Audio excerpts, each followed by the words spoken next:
ಆತ್ಮೀಯ ದೇವಜನರೇ, ಬನ್ನಿರಿ ಆರಾಧನೆಯನ್ನು ಪ್ರಾರಂಭಿಸಿಕೊಳ್ಳುವಂತರಾಗೋಣ. ಈ ಉನ್ನತವಾದಂತಹ ದಿನವನ್ನು ದೇವರು ನಮ್ಮ ಬದುಕಿನಲ್ಲಿ ಅನುಗ್ರಹಿಸಿದ್ದಕ್ಕಾಗಿ ಆತನಿಗೆ ಕೃತಜ್ಞತಾ ಸ್ತೋತ್ರಗಳನ್ನು ನಾವು ಸಲ್ಲಿಸುತ್ತಾ, ಆತನ ನಾಮವನ್ನು ನಾವು ಎತ್ತಿ ಹಿಡಿದು ಆತನ ಉಪಕಾರವನ್ನು ಸ್ಮರಿಸಿ, ಕಳೆದ ವಾರವೆಲ್ಲ ನಮ್ಮನ್ನ ಕಾದು ನಡೆಸಿದಂತ ಎಬಿನೇಜರ್ ಇವತ್ತು ಸದಾ ನಮ್ಮನ್ನ ಕಾಯಲು, ನಡೆಸಲು, ಅಭಿಷೇಕಿಸಲು, ಬಲಪಡಿಸಲು ನಮ್ಮನ್ನ ಆತನು ಸದಾ ಸಿದ್ಧನಾಗಿರುವಂತ ಸರ್ವಶಕ್ತನಾಗಿರುವ ದೇವರು ಆತನಾಗಿರುವುದರಿಂದ ನಾವೆಲ್ಲರೂ ಸದಾ ಪ್ರಾರ್ಥಿಸುತ್ತಾ ಆತನ ನಾಮವನ್ನು ನಾವು ಘನಪಡಿಸಿ ಆರಾಧನೆಯನ್ನು ನಾವು ಪ್ರಾರಂಭಿಸಿಕೊಳ್ಳುವಂತರಾಗೋಣ. ಮಹಾ ಉನ್ನತಗಳಲ್ಲಿ ವಾಸ ಮಾಡುವ ನನ್ನ ತಂದೆಯಾದ ದೇವರೇ, ನಿನ್ನ ಪರಲೋಕದ ಪ್ರಸನ್ನತೆ ಈಗಲೇ ನಮ್ಮ ಮಧ್ಯದಲ್ಲಿ ಆವರಿಸಲಿ ರಾಜ.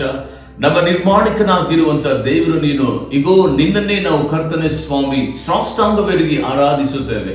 ನೀನ್ ಪರಿಶುದ್ಧನು, ನೀನ್ ಉನ್ನತನು, ನೀನ್ ಮೋಹನತನು, ಮೃತ್ಯುಂಜಯನು, ಅತಿಶಯನು, ಆಲೋಚನಾಕರ್ತನು, ಅಗಮ್ಯನು ಕರ್ತನೆ ಸ್ವಾಮಿ.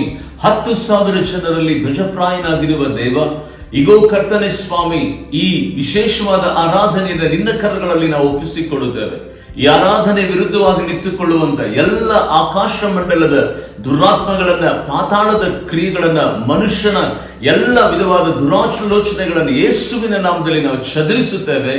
ನೀನು ತಾನೇ ಕರ್ತನೆ ಪ್ರಸನ್ನನಾಗಿ ನಮ್ಮೆಲ್ಲರಿಗೂ ಸದಾ ಇವತ್ತು ದೇವರೇ ನಿನ್ನ ಶ್ರೇಷ್ಠವಾದಂತ ವಾಕ್ಯಗಳೊಟ್ಟಿಗೆ ಮಾತನಾಡಿ ನಮಗೆ ಬೇಕಾದಂತ, ನಮ್ಮ ಆತ್ಮಿಕತೆಗೆ ಬೇಕಾದಂತ ದೇವರೇ ಕರ್ತನೆ ಸ್ವಾಮಿ, ನಮ್ಮ ಆಧ್ಯಾತ್ಮಿಕವಾಗಿ ನಾವು ಬೆಳಲಿಕ್ಕೆ ಬೇಕಾದಂತ ದೈವ ವಾಗ್ದಾನಗಳನ್ನು ಇವತ್ತು ಪ್ರಕಟ ಮಾಡಿ ನಮ್ಮೆಲ್ಲರನ್ನ ತೃಪ್ತಿಗೊಳಿಸಿ ನಡೆಸುವಂತ ನಾವು ಪ್ರತಿಯೊಂದು ಮಧ್ಯಸ್ಥಿಗೆ ಪ್ರಾರ್ಥನೆಗಳಲ್ಲಿ ಸದಾ ದೇವರೇ ನಿನ್ನ ಸಮ್ಮುಖ ಬಲವಾಗಿ ಚಲಿಸಬೇಕೆಂಬುದಾಗಿ ಯೇಸುವಿನ ನಾಮದಲ್ಲಿ ಬೇಡಿ ಪ್ರಾರ್ಥಿಸ್ತೇನೆ ಪರಲೋಕದ ತಂದೆಯಾದ ದೇವರೇ, ಆಮೆನ್, ಆಮೆನ್.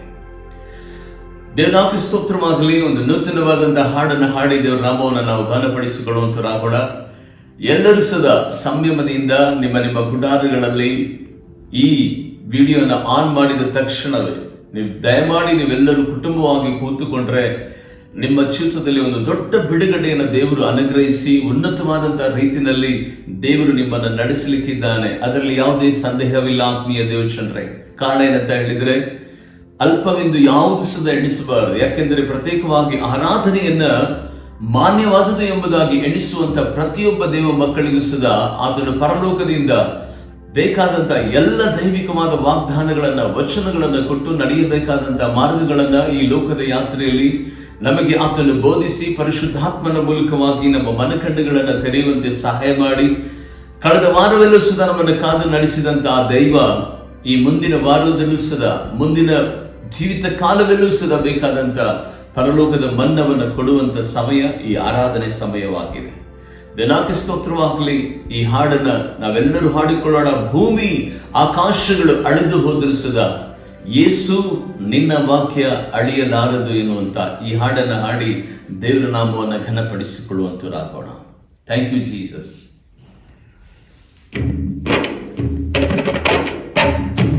ಭೂಮಿ ಆಕಾಶ ಅಳಿದು ಹೋದರು, ಯೇಸು ನಿನ್ನ ವಾಕ್ಯ ಇಂದು ಅಳಿದು. ಭೂಮಿ ಆಕಾಶ ಅಳಿದು ಹೋದರು, ಯೇಸು ನಿನ್ನ ವಾಕ್ಯ ಇಂದು ಅಳಿದು. ಭೂಮಿ ಆಕಾಶ ಎಲ್ಲರೂ ಹಾಡಿಕೊಂಡು ದೇವರ ನಾಮವನ್ನು ಘನಪಡಿಸುತ್ತ ಆತನ ನಾಮವನ್ನು ನಾವೆಲ್ಲರೂ ಸದಾ ಕೊಂಡಾಟ ಮಾಡುವಂತರಾಗೋಣ. Thank you Jesus. ಯೇಸಯ್ಯ ನಿನ್ನ ವಾಕ್ಯ ಇಂದು ಅಳಿದು. ನಿನ್ನ ವಾಕ್ಯವು ನನ್ನ ಕಾಲಿಗೆ ದೀಪವು, ನನ್ನ ದಾರಿಗೆ ಅದೇ ಬೆಳಕು. ನಿನ್ನ ವಾಕ್ಯವು ನನ್ನ ಕಾಲಿಗೆ ದೀಪವು, ನನ್ನ ದಾರಿಗೆ ಅದೇ ಬೆಳಕು. ನನ್ನ ಕೈಯಲ್ಲಿ ಬೈಬಲ್, ಅದು ನನ್ನ ತಲೆಗೆ ಕಿರೀಟವು. ನನ್ನ ಕೈಯಲ್ಲಿ ಬೈಬಲ್, ಅದು ನನ್ನ ತಲೆಗೆ ಕಿರೀಟವು. ಭೂಮಿ ಆಕಾಶ ಅಳಿದು ಹೋದ ವಾಕ್ಯ ಎಂದು ಅಳಿಯದು, ಭೂಮಿ ಆಕಾಶ ಅಳಿದು ಹೋದರು. ಯೇಸು ನಿನ್ನ ವಾಕ್ಯ ಎಂದು ಅಳಿಯದು. ಜೇನಿಗಿಂತಲೂ ಜೇನುತುಪ್ಪಕ್ಕಿಂತಲೂ ನಿನ್ನ ವಾಕ್ಯ ನನಗೆ ಸಿಹಿಯು. ಜೇನಿಗಿಂತಲೂ ಜೇನುತುಪ್ಪಕ್ಕಿಂತಲೂ ನಿನ್ನ ವಾಕ್ಯ ನನಗೆ ಸಿಹಿಯು. ಸಾವಿರಾರು ಚಿನ್ನ ಬೆಳ್ಳಿ ನಾಣ್ಯಕ್ಕಿಂತ ನಿನ್ನ ವಾಕ್ಯ ನನಗೆ ನಿಧಿಯು. ಸಾವಿರಾರು ಚಿನ್ನ ಬೆಳ್ಳಿ ನಾಣ್ಯಕ್ಕಿಂತ ನಿನ್ನ ವಾಕ್ಯ ನನಗೆ ನಿಧಿಯು. ಭೂಮಿ ಆಕಾಶ ಅಳಿದು ಹೋದರು, ಯೇಸು ನಿನ್ನ ವಾಕ್ಯ ಎಂದು ಅಳಿಯದು. ಭೂಮಿ ಆಕಾಶ ಅಳಿದು ಹೋದರು, ಯೇಸು ನಿನ್ನ ವಾಕ್ಯ ಎಂದು ಅಳಿಯದು. ನಿನ್ನ ವಾಕ್ಯವು ಸಜೀವವುಳ್ಳದು, ಇಬ್ಬಾಯಿ ಕತ್ತಿಗಿಂತ ಹದವಾದದ್ದು. ಆಮೇಲೆ ಎಲ್ಲರೂ ಗಟ್ಟಿಯಾಗಿ ಹೋಲಿ ಸ್ಪಿರಿಟ್ ಸಜೀವವುಳ್ಳದು, ಇಬ್ಬಾಯಿ ಕತ್ತಿಗಿಂತ ಹದವಾದದ್ದು. ಈ ಪ್ರವಾಸದ ಮನೆಯಲ್ಲಿ ನಿನ್ನ ವಾಕ್ಯ ನನಗೆ ಗಾಯನವು. ಈ ಪ್ರವಾಸದ ಮನೆಯಲ್ಲಿ ನಿನ್ನ ವಾಕ್ಯ ನನಗೆ ಗಾಯನವು. ಭೂಮಿ ಆಕಾಶ ಅಳಿದು ಹೋದರು, ಯೇಸು ನಿನ್ನ ವಾಕ್ಯ ಎಂದು ಅಳಿಯದು. ಭೂಮಿ ಆಕಾಶ ಅಳಿದು ಹೋದರು, ಯೇಸು ನಿನ್ನ ವಾಕ್ಯ ಎಂದು ಅಳಿಯದು. ಹಲ್ಲೆಲೂಯಾ. ಸಂತೋಷವಾಗಿದ್ದೀರಾ ಆತ್ಮೀಯ ದೇವಶಂದ್ರೆ, ದೇವಕ್ಕೆ ಸ್ತೋತ್ರವಾಗಲಿ. ಈ ಭೂಮಿ ಆಕಾಶಗಳು ಅಳಿದು ಹೋಗ್ತದೆ, ಆದರೆ ದೇವರ ವಾಕ್ಯ ಎಂದು ಅಳಿದು ಹೋಗೋದಿಲ್ಲ. ಈ ಸತ್ಯವೇದ ಯಾರ ಕೈನಲ್ಲಿ ಇರ್ತದೋ, ಯಾರು ಈ ಸತ್ಯವೇದವನ್ನ ಗಾಡಿಯಲ್ಲಿ, ಕೈನಲ್ಲಿ, ಪ್ರತ್ಯೇಕವಾಗಿ ಸೇವೆಗಳಲ್ಲಿ ಅದನ್ನ ಹಾಕಿಕೊಂಡು ಯಾರು ಪ್ರಯಾಣಿಸುತ್ತಾರೋ ಅವರ ಪ್ರಯಾಣದಲ್ಲಿ 50% ಕೆಲಸಗಳು ಸಕ್ಸಸ್ ಆಗ್ತದೆ. ಅದಾದ ನಂತರ ಆ ಪ್ರಯಾಣದಲ್ಲಾಗಬಹುದು, ನಿಮ್ಮ ಸಮಯ ಸಿಕ್ಕಾಗಲೆಲ್ಲ ಈ ಬೈಬಲ್ ಅನ್ನ ಓಪನ್ ಮಾಡಿ ನೀವು ಧ್ಯಾನ ಮಾಡೋದ್ರೆ 100% ನಿಮ್ಮ ಕಾರ್ಯಗಳೆಲ್ಲವೂ ಸದಾ ಸಫಲ ಮಾಡುತ್ತದೆ. ಅದಕ್ಕಾಗಿಯೇ ದೇವರಿಗೆ ಸ್ತೋತ್ರವಾಗಲಿ. ಕೀರ್ತನಗಾರರು ಮೊದಲನೇ ವಚನದಲ್ಲಿ ಹೇಳಿದ್ದಾರೆ, ದೇವರಿಗೆ ಸ್ತೋತ್ರವಾಗಲಿ. ಈ ಧರ್ಮಶಾಸ್ತ್ರದಲ್ಲಿ, ಈ ದೈವ ವಾಗ್ದಾನ ವಚನದಲ್ಲಿ ಯಾರ್ಯಾರು ಅತ್ಯಾನಂದ ಪಡುತ್ತಾರೋ ಅವರು ಧನ್ಯರು. ಅವರ ಕಾಲುವೆಯ ಪಕ್ಕದಲ್ಲಿರುವಂತ ಮರದ ಉಪಾದಿಯಲ್ಲಿ ತಕ್ಕ ಕಾಲದಲ್ಲಿ ಫಲಿಸುತ್ತಾರೆ. ಅಷ್ಟು ಮಾತ್ರವಲ್ಲ, ಅವರ ಕಾರ್ಯಗಳೆಲ್ಲವೂ ಸದಾ ಫಲಿಸುತ್ತದೆ ಎಂಬುದಾಗಿ, ಸಫಲವಾಗುತ್ತದೆ ಎಂಬುದಾಗಿ. ಹಲ್ಲೆಲೂಯಾ. ದೇವರಿಗೆ ಮಹಿಮೆಯುಂಟಾಗಲಿ. ಆತ್ಮೀಯ ದೇವಶಂದ್ರೆ, ಈ ಸಂದರ್ಭದಲ್ಲಿ ವಾಕ್ಯಗಳನ್ನ ನಾವು ಹಿಡಿದುಕೊಂಡು ದೇವರ ಸನ್ನಿಧಾನದಲ್ಲಿ ನಮ್ಮ ಭಾರತ ದೇಶಕ್ಕೋಸ್ಕರವಾಗಿ ನಾವು ಪ್ರತ್ಯೇಕವಾಗಿ 1-2 ನಿಮಿಷಗಳ ಕಾಲ ನಾವು ಕಣ್ಣುಗಳನ್ನು ಮುಚ್ಚಿ ನಾವು ಪ್ರಾರ್ಥನೆ ಮಾಡಿಕೊಳ್ಳುವಂತರಾಗೋಣ.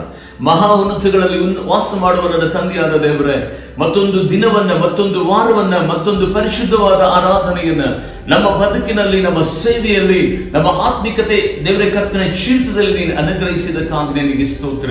ದೇವರೇ ಕರ್ತನೆ 140 ಕೋಟಿ ಹತ್ತಿರ ದೇವರೇ ಕರ್ತನೆ ಈ ಭಾರತ ದೇಶದ ಅತ್ಯಮೂಲ್ಯವಾದಂತ ನಿನ್ನ ಆತ್ಮಗಳನ್ನ ನಿನ್ನ ಕರಗಳಲ್ಲಿ ನಾವು ಒಪ್ಪಿಸುತ್ತೇವೆ ರಾಜ.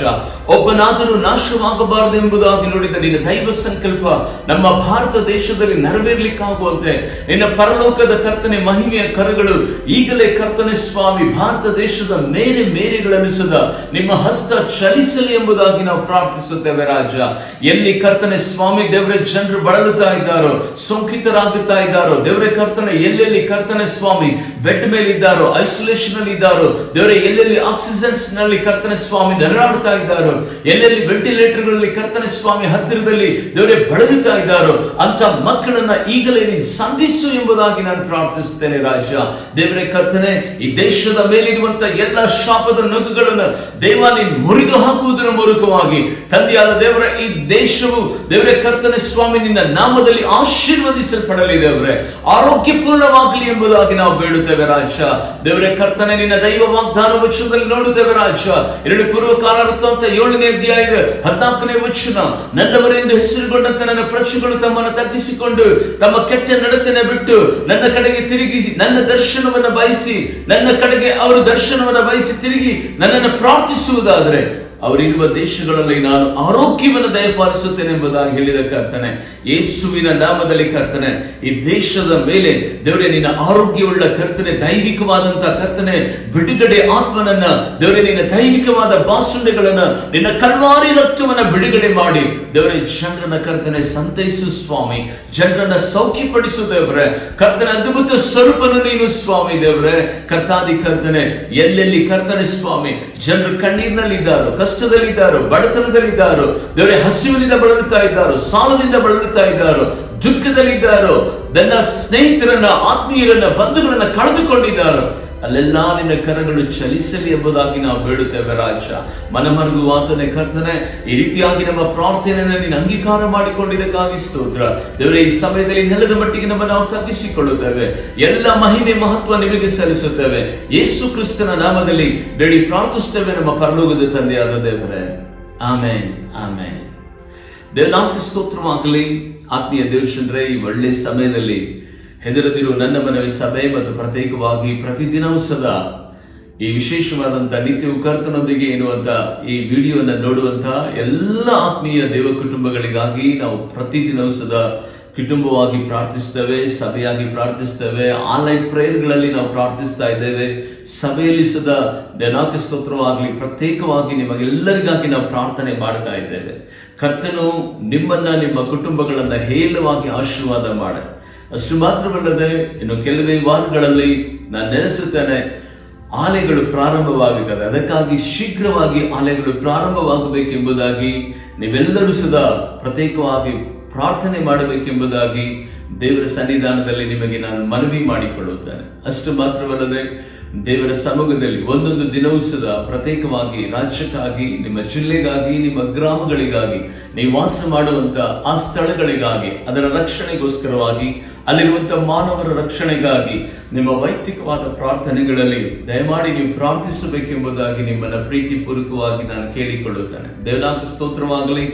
ಕಳೆದ ವಾರಗಳಲ್ಲಿ ಅನೇಕ ಜನರು ತಮ್ಮ ಆತ್ಮಿಕತೆಯ ಬದುಕಿನಲ್ಲಿ ನಿತ್ಯವೂ ಕರ್ತನೊಂದಿಗೆ ಎನ್ನುವಂತ ಆ ವಿಶೇಷ ವಾಗ್ದಾನದ ಆ ವಚನಗಳನ್ನು ಕೇಳಿದಂತ ಅನೇಕರ ಕುಟುಂಬಗಳಲ್ಲಿ ದೇವರು ಆಶೀರ್ವದಿಸಿದ್ದಾನೆಂಬುದಾಗಿ, ಅನೇಕರಿಗೆ ಬಿಡುಗಡೆ ಕೊಟ್ಟಿದ್ದಾನೆಂಬುದಾಗಿ, ಅನೇಕರಿಗೆ ರೋಗ ಸೌಖ್ಯಗಳನ್ನು ಕೊಟ್ಟಿದ್ದಾನೆಂಬುದಾಗಿ ದೇವನಾಮಕ್ಕೆ ಸ್ತೋತ್ರವಾಗಲಿ. ಕರೆಗಳ ಮೂಲಕವಾಗಿ ನಮಗೆ ನೀವು ಪ್ರೋತ್ಸಾಹ ಮಾಡಿದ್ದಕ್ಕಾಗಿ ಸ್ತೋತ್ರ. ಇನ್ನೂ ಹೆಚ್ಚಾಗಿ ನಾವು ನಿಮ್ಮನ್ನ ಆಸಕ್ತಿಯಿಂದ ದೇವರ ಸನ್ನಿಧಾನದಲ್ಲಿ ನಾವು ಪ್ರಾರ್ಥಿಸುತ್ತೇವೆ. ನಿಮ್ಮ ಅಗತ್ಯಗಳು ಒಂದು ವೇಳೆ ನಿಮ್ಮ ಪ್ರಾರ್ಥನೆಗಳು ಇರುವುದಾದ್ರೆ ದಯಮಾಡಿ ನಮ್ಮ ಫೋನ್ ನಂಬರ್ಗೆ ನೀವು ಕಾಲ್ ಮಾಡಿರಿ. ದೇವರು ನಿಮ್ಮನ್ನ ಆಶೀರ್ವದಿಸಲಿ. ಈ ಸಂದರ್ಭದಲ್ಲಿ ಕರ್ತನ ಸಮ್ಮುಖದಲ್ಲಿ ದೇವರ ವಾಕ್ಯಕ್ಕೆ ನಾವು ಹೆಚ್ಚು ಪ್ರಾಮುಖ್ಯತೆಯನ್ನು ಕೊಡುವಂತವರಾಗೋಣ. ಆತ್ಮೀಯ ದೇವಶಂದ್ರೆ, ನಿಮ್ಮನ್ನ ಪ್ರತ್ಯೇಕವಾಗಿ ನಾನು ಮನವಿ ಮಾಡಿಕೊಳ್ಳುವುದೇನು ಗೊತ್ತಾ, ಈ ಆರಾಧನೆ ಮುಗಿಯುವ ತನಕ ದಯಮಾಡಿ ನೀವು ಕುಟುಂಬವಾಗಿ ಮನೆಯಲ್ಲಿ ಕೂತುಕೊಂಡು ನೀವೆಲ್ಲರೂ ಸದಾ ಈ ವಾಕ್ಯ ಸಂದೇಶವನ್ನ ನೀವು ಕೇಳುವುದಾದ್ರೆ ಖಂಡಿತವಾಗಿ ಆತ್ಮೀಯ ದೇವಚಂದ್ರೆ, ಇದರಲ್ಲಿ ಇವತ್ತು ದೇವರು ನಿನ್ನ ಜೊತೆನಲ್ಲೇ ಆತನು ಮಾತನಾಡುತ್ತಾನೆ. ಕಾರಣ ಏನಂತ ಹೇಳಿದ್ರೆ, ಆತನ ಬರೋಣ ಸಮೀಪವಾಗಿರುವುದರಿಂದ ನಾವು ಮಾಡತಕ್ಕಂಥ ಕಾರ್ಯಗಳ ಬಗ್ಗೆ ದೇವರು ತನ್ನ ವಾಗ್ದಾನಗಳ ಮೂಲಕವಾಗಿ ಇವತ್ತು ಮಾತನಾಡುವುದರಿಂದ ಯಾರು ತಪ್ಪಿಸಿಕೊಳ್ಬೇಡ್ರಿ. ಕರ್ತನು ನಿಮ್ಮನ್ನ ಆಶೀರ್ವದಿಸಲಿ. ಆಮೇಲೆ ಆತ್ಮೀಯ ದೇವಚಂದ್ರೆ, ನಾವೆಲ್ಲರೂ ಸದಾ ಒಂದು ವಾಕ್ಯವನ್ನ ಇವತ್ತು ನಾವು ಧ್ಯಾನ ಮಾಡುವಂತವರಾಗೋಣ. ಲೂಕನ ಬರೆದ ಸುವಾರ್ತೆ 21ನೇ ಅಧ್ಯಾಯದ 36ನೇ ವಚನ. ಇನ್ನೊಂದು ಸಾರ್ತಿ ಹೇಳ್ತಾನೆ ಕೇಳಿ. ಲೂಕನ ಬರೆದ ಸುವಾರ್ತೆ ಬಹಳ ಪ್ರಾಮುಖ್ಯವಾದಂತಹ ವಚನ, 21ನೇ ಅಧ್ಯಾಯ 36ನೇ ವಚನ. ಆದರೆ ಬರುವುದಕ್ಕಿರುವ ಇವೆಲ್ಲವುಗಳೊಳಗಿಂದ ತಪ್ಪಿಸಿಕೊಳ್ಳುವುದಕ್ಕೂ ಮನುಷ್ಯ ಕುಮಾರನ ಮುಂದೆ ನಿಂತುಕೊಳ್ಳುವುದಕ್ಕೂ ನೀವು ಪೂರ್ಣ ಶಕ್ತರಾಗುವಂತೆ ಎಲ್ಲ ಕಾಲದಲ್ಲಿಯೂ ದೇವರಿಗೆ ವಿಜ್ಞಾಪನೆ ಪ್ರಾರ್ಥನೆ ಮಾಡಿಕೊಳ್ಳುತ್ತಾ ಎಚ್ಚರವಾಗಿರ್ರಿ ಎಂದನು. ದೇವರಿಗೆ ಸ್ತೋತ್ರವಾಗಲಿ. ಈ ಮಾತನ್ನ ಸ್ವತಃ ಯೇಸು ಕ್ರಿಸ್ತನೇ ಇಲ್ಲಿ ಹೇಳ್ತಾ ಇರುವುದನ್ನ ನೀವು ಗಮನಿಸಬೇಕೆಂಬುದಾಗಿ ನಾನು ಕೇಳಿಕೊಳ್ಳುತ್ತೇನೆ. ಸ್ವತಃ ಯೇಸು ಪ್ರಭು ಈ ಲೋಕದಲ್ಲಿರುವಂತಹ ಸಂದರ್ಭದಲ್ಲಿ ಈ ಮಾತನ್ನ ನಮ್ಮನ್ನೆಲ್ಲರನ್ನ ಉದ್ದೇಶಿಸಿ ಮಾತನಾಡಿದಂತ ಮಾತುಗಳು, ಈಗ ಆ ಮಾತುಗಳು ಈ ಕಾಲಕ್ಕೆ ಸರಿಯಾಗಿ, ಅದು ವಿಶೇಷವಾಗಿ ಈ ಕಾಲಕ್ಕೆ ಸರಿಯಾಗಿ ಈ ಮಾತು ಇವತ್ತು ಅನ್ವಯವಾಗುತ್ತಿರುವುದಕ್ಕಾಗಿ ನಾವೆಲ್ಲರೂ ಸದಾ ದೇವರ ನಾಮವನ್ನು ನಾವು ಮಹಿಮೆ ಪಡಿಸುತ್ತಾ, ಆತ್ಮೀಯ ದೇವಚಂದ್ರೆ, ಈ ಕಾಲಗಳೆಲ್ಲವೂ ಸದಾ ಮುಗಿದ ನಂತರ ದೇವರು ಯೇಸು ಪ್ರಭು ತನ್ನ ಮಹಿಮೆಯೊಡನೆ ಮಧ್ಯ ಆಕಾಶದಲ್ಲಿ ತುತ್ತೂರಿ ಶಬ್ದದೊಡನೆ ಆತನು ಬರುವಂತ ಸಂದರ್ಭದಲ್ಲಿ ನಾವೆಲ್ಲರೂ ಸದಾ ಆತನ ಮಹಿಮೆಯ ಪ್ರಭಾವದ ಮುಂಭಾಗದಲ್ಲಿ ನಿಂತುಕೊಳ್ಳುವುದಕ್ಕೆ ಶಕ್ತರಾಗುವುದಕ್ಕೆ ದೇವರು ನಮಗೆ ಹೇಳ್ತಾ ಇರುವಂತಹ ಸಂಗತಿಯನ್ನು ಗೊತ್ತಾ? ನೀವು ದಾನ ಧರ್ಮಗಳನ್ನ ಮಾಡ್ರಿ ಎಂಬುದಾಗಿ ಹೇಳ್ತಾ ಇಲ್ಲ, ಹೋಗಿ ಹಗಲು ರಾತ್ರಿ ಸೇವೆ ಮಾಡ್ರಿ ಎಂಬುದಾಗಿ ಹೇಳ್ತಾ ಇಲ್ಲ, ಹೋಗಿ ಅನೇಕ ಜನರಿಗೆ ನೀವು ಉಪಯೋಗವಾಗ್ರಿ ಎಂಬುದಾಗಿ ಹೇಳ್ತಾ ಇಲ್ಲ. ಆದರೆ ಒಂದು ಮಾತನ್ನ ಯೇಸಯ್ಯ ಇಲ್ಲಿ ಸ್ಪಷ್ಟಪಡಿಸ್ತಾ ಇದ್ದಾನೆ. ಏನು ಗೊತ್ತಾ? ಆತನ ಮುಂದೆ ನಾವು ನಿಂತುಕೊಳ್ಳೋದಕ್ಕೆ ಶಕ್ತನಾಗುವುದಕ್ಕೆ ಬೇಕಾದಂತ ಒಂದು ಕಾರ್ಯ ಅದೇನಂದ್ರೆ ಪ್ರಾರ್ಥನೆ ಮಾಡಬೇಕು. ಆ ಪ್ರಾರ್ಥನೆ ಹೇಗಿರಬೇಕಂದ್ರೆ ಎಚ್ಚರವಾಗಿರಬೇಕಂತೆ. ಪ್ರಾರ್ಥನೆ ವಿಜ್ಞಾಪನೆಗಳನ್ನ ಮಾಡುತ್ತಾ ಎಚ್ಚರವಾಗಿರಿ ಎಂಬುದಾಗಿ ಹೇಳಿ ಯೇಸು ಕ್ರಿಸ್ತನೇ ಸ್ವತಃ ಇಲ್ಲಿ ಹೇಳುವುದನ್ನ ನಾವು ಗಮನಿಸ್ತಾ ಇದ್ದೇವೆ. ಆತ್ಮೀಯ ದೇವಚಂದ್ರ, ದಿನಕ್ಕೆ ಸ್ತೋತ್ರವಾಗಲಿ. ಈ ಕಾಲಗಳು ಕಠಿಣವಾದ ಕಾಲಗಳು, ಕಷ್ಟಕರವಾದಂತಹ ಕಾಲಗಳು, ಇದಕ್ಕಿಂತ ಭಯಾನಕವಾದ ಕಾಲಗಳು ಮುಂದಿನ ದಿನಮಾನಗಳಲ್ಲಿ ಬರಲಿಕ್ಕಿದೆ.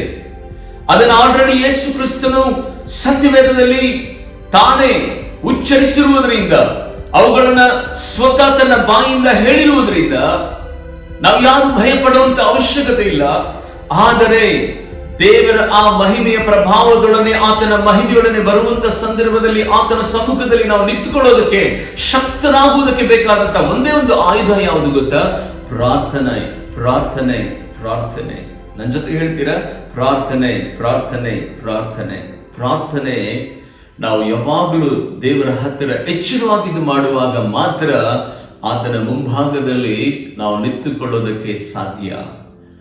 ಯಾಕೆ ಅಂತ ಹೇಳಿದರೆ, ಯೇಸು ಕ್ರಿಸ್ತನು ಈ ಲೋಕದಲ್ಲಿ ಜೀವಿಸಿದ ಕಾಲದಲ್ಲಿ ರೂಪಾಂತರ ಬೆಟ್ಟಕ್ಕೆ ಆತನು ಹೋಗುತ್ತಾನೆ.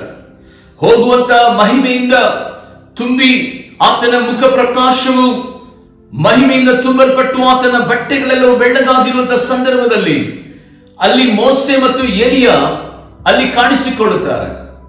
ಅದನ್ನು ನೋಡಿದಂತ ಪೇತ್ರು, ಯೋಹಾನ್, ಯಾಕೋಬ್ ಅವರನ್ನು ಗಮನಿಸುವಾಗ ಬೈಬಲ್ ಹೀಗೆ ಸ್ಪಷ್ಟಪಡಿಸುತ್ತದೆ, ಆ ಮಹಿಮೆ ಕಂಡೊಡನೆ ಯೇಸು ರೂಪಾಂತರವಾದ ನಂತರವೇ ಅವರು ಆ ಮಹಿಮೆಯನ್ನು ನೋಡಲಿಕ್ಕೆ ಆಗದೆ ಅವರು ನೆಲದ ಮೇಲೆ ಬಿದ್ದು ಹೋದರು, ಭಾರವಾಗಿ ಬಿದ್ದು ಹೋದರು, ನಿದ್ರೆ ಹತ್ತಿದರು ಎಂಬುದಾಗಿ ನಾವು ನೋಡುತ್ತೇವೆ. ಹಗಲು ರಾತ್ರಿ ಯೇಸು ಕ್ರಿಸ್ತನ ಜೊತೆಯಲ್ಲಿ ಊಟ ಮಾಡಿದ ಶಿಷ್ಯರು, ಅದ್ಭುತಗಳನ್ನು ಕಂಡಂತ ಶಿಷ್ಯರು, ಪ್ರತ್ಯೇಕವಾಗಿ ಯೇಸು ಕ್ರಿಸ್ತನ ಜೊತೆಯಲ್ಲಿ ವಾಸ ಮಾಡಿದ ಶಿಷ್ಯರಿಗೆ ಆತನ ರೂಪಾಂತರಗೊಂಡಂತ ಸಂದರ್ಭದಲ್ಲಿ ಆತನ ಮಹಿಮೆಯ ಪ್ರಭಾವವನ್ನ ಅವರು ನೋಡಲಿಕ್ಕಾಗದ ಹಾಗೆ ಅವರು ಬಿದ್ದು ಹೋದರು. ಕಾರಣ ಏನಂತ ಹೇಳಿದ್ರೆ, ದಿನಕ್ಕೆ ಸ್ತೋತ್ರವಾಗಲಿ, ನೀವು ಪ್ರಶ್ನೆ ಮಾಡಬಹುದು ಯಾಕೆ ಅವರು ಬಿದ್ದು ಹೋದರು ಎಂಬುದಾಗಿ ನೆನೆಸುವಾಗ, ಅಲ್ಲಿ ಮೋಸೆ ಮತ್ತು ಎಲಿಯ ಯೇಸು ಕ್ರಿಸ್ತನ ಜೊತೆಯಲ್ಲಿ ಮಾತನಾಡ್ತಾ ಇದ್ದಾರೆ, ಮುಖಾಮುಖಿಯಾಗಿ ಮಾತನಾಡ್ತಾ ಇದ್ದಾರೆ. ಅದಕ್ಕೆ ಕಾರಣ ಏನಂತ ಹೇಳಿದ್ರೆ, ಈ ಶಿಷ್ಯರಿಗೆ ಪ್ರಾರ್ಥನೆಯ ಕೊರತೆ, ಪ್ರಾರ್ಥನೆಯ ಅನುಭವ ಇಲ್ಲದೆ ಇರುವಂತಹ ಒಂದು ಪರಿಸ್ಥಿತಿನಲ್ಲಿ ಇವರು ಬಿದ್ದು ಹೋಗ್ತಾ ಇದ್ದಾರೆ. ಆದರೆ ಮೋಶೆ ಮತ್ತು ಎಲಿಯ ಯೇಸು ಕ್ರಿಸ್ತನೊಟ್ಟಿಗೆ ಅವರು ಮುಖಾಮುಖಿಯಾಗಿ ನಿಂತುಕೊಂಡು ಪರಲೋಕದ ಸಂದೇಶವನ್ನು ತಂದು ಅವರು ಮಾತನಾಡ್ತಾ ಇದ್ದಾರೆ. ಕಾರಣ ಏನಂತ ಹೇಳಿದ್ರೆ, ಹಳೆಯ ಒಡಂಬಡಿಕೆ ಕಾಲದಲ್ಲಿ ನೋಡುವಂತ ಸಂದರ್ಭದಲ್ಲಿ ಮೋಶೆ ಪ್ರಾರ್ಥನಾ ವೀರನು, ಎಲಿಯನು ಸದಾ ಪ್ರಾರ್ಥನಾ ವೀರನಾಗಿದ್ದನು.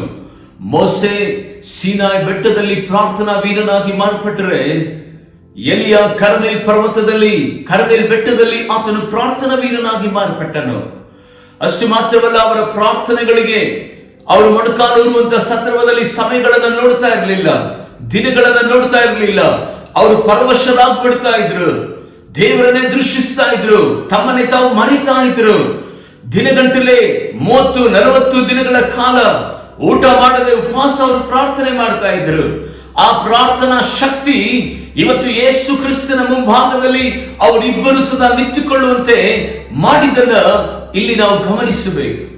ಯಾಕೆಂದ್ರೆ ಕರ್ತನು ತಾನೇ ತನ್ನ ಶಿಷ್ಯರಿಗೆ ಈ ಲೋಕದಲ್ಲಿರುವಂತಹ ನಮ್ಮೆಲ್ಲರಿಗೂ ಸಹ ಆತನು ಪ್ರಕಟಪಡಿಸ್ತಾ ಇದ್ದಾನೆ. ಈ ಕಾಲಗಳು ಮುಗಿದ ನಂತರ ಆತನ ಮಹಿಮೆ ಪ್ರಭಾವದಲ್ಲಿ ನೀವು ನಿಂತುಕೊಳ್ಳಬೇಕಂದ್ರೆ, ಶಕ್ತರಾಗಿ ಇರಬೇಕಂದ್ರೆ ನೀವು ಪ್ರಾರ್ಥನೆಯನ್ನ ಮಾಡುವವರಾಗಿರಬೇಕು ಎಂಬುದಾಗಿ, ಪ್ರಾರ್ಥನೆಯನ್ನ ಮಾಡುವವರಾಗಿರಬೇಕು ಎಂಬುದಾಗಿ. ಹೌದು ಪ್ರೀತಿಯ ದೇವಶ್ರೀ, ಇವತ್ತು ನಾವು ಎಷ್ಟರ ಮಟ್ಟಿಗೆ ನಾವು ಪ್ರಾರ್ಥನಾ ಜೀವಿತವನ್ನು ಕಟ್ಟಿಕೊಂಡಿದ್ದೇವೆ, ಎಷ್ಟು ಸಮಯಗಳ ಕಾಲ ನಾವು ಪ್ರಾರ್ಥಿಸುತ್ತೇವೆ, ಯಾವ ರೀತಿಯಾಗಿ ನಾವು ಪ್ರಾರ್ಥಿಸುತ್ತೇವೆ, ಹೇಗೆ ನಾವು ಪ್ರಾರ್ಥಿಸುತ್ತೇವೆ, ಅದರ ಬಗ್ಗೆನೇ ದೇವರ ಆತ್ಮನ ಇವತ್ತು ನಮ್ಮ ಸಂಗಡ ಮಾತನಾಡುತ್ತಾನೆ. ನಮ್ಮೆಲ್ಲರಿಗೂ ಸದಾ ಪ್ರಾರ್ಥನೆಯಲ್ಲಿ ಕರ್ತನೆ ಮಾದರಿಯಾಗಿದ್ದಾನೆ. ಈ ಲೋಕದಲ್ಲಿ ಇರುವಂತ ಎಲ್ಲ ಪ್ರಾರ್ಥನಾ ವೀರರಿಗೂ ಸದಾ ಕರ್ತನೆ ಮಾದರಿಯಾಗಿದ್ದಾನೆ. ಆತನ ಪ್ರಾರ್ಥನಾ ಜೀವಿತದ ಶೈಲಿ, ಆತನು ಹೇಗೆ ಪ್ರಾರ್ಥನೆ ಮಾಡಿದನು, ಯಾವುದಕ್ಕಾಗಿ ಪ್ರಾರ್ಥನೆ ಮಾಡಿದನು, ಯಾವಾಗ ಪ್ರಾರ್ಥನೆ ಮಾಡಿದನು ಅನ್ನೋದನ್ನ ಸ್ವಲ್ಪ ಸಮಯಗಳ ಕಾಲ ಇವತ್ತು ನಾವು ಧ್ಯಾನ ಮಾಡೋದಕ್ಕೆ ನಾವು ಹೋಗ್ಲಿಕ್ಕಿದ್ದೇವೆ. ಪ್ರೀತಿಯುಳ್ಳ ದೇವಶ್ರೀ, ಈ ಲೋಕದ ಯಾತ್ರೆಯಲ್ಲಿ ನನ್ನ ನಿನ್ನ ಪ್ರಾರ್ಥನೆ ಇವತ್ತು ಯಾವ ಒಂದು ಹಂತದಲ್ಲಿದೆ ಎಂಬುದನ್ನ ದೇವರ ಸನ್ನಿಧಾನದಲ್ಲಿ ಪರೀಕ್ಷೆ ಮಾಡಿಕೊಳ್ಳೋದಕ್ಕೆ ಇದು ಸಕಾಲವಾಗಿದೆ. ಈ ಲೋಕದಲ್ಲಿ ಯೇಸು ಕ್ರಿಸ್ತನು ಜನಿಸಿದಂತಹ ಸಂದರ್ಭದಲ್ಲಿ ಆತನು 30 ವರ್ಷಗಳ ಕಾಲ ನನ್ನ ನಿನ್ನ ಹಾಗೆ ಈ ಲೋಕದಲ್ಲಿ ಜೀವಿಸಿ 30 ವರ್ಷಕ್ಕೆ ಆತನು ತಲುಪಿದ ನಂತರ ಆತನು ಯೋರ್ದಾನ್ ಒಳಗೆ ಹೋಗುತ್ತಾನೆ.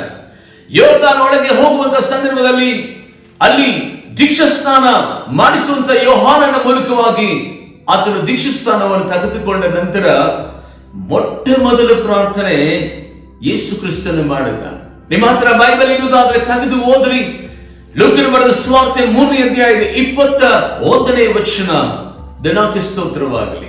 ಜನರೆಲ್ಲ ದೀಕ್ಷಾಸ್ನಾನ ಮಾಡಿಸಿಕೊಂಡಾಗ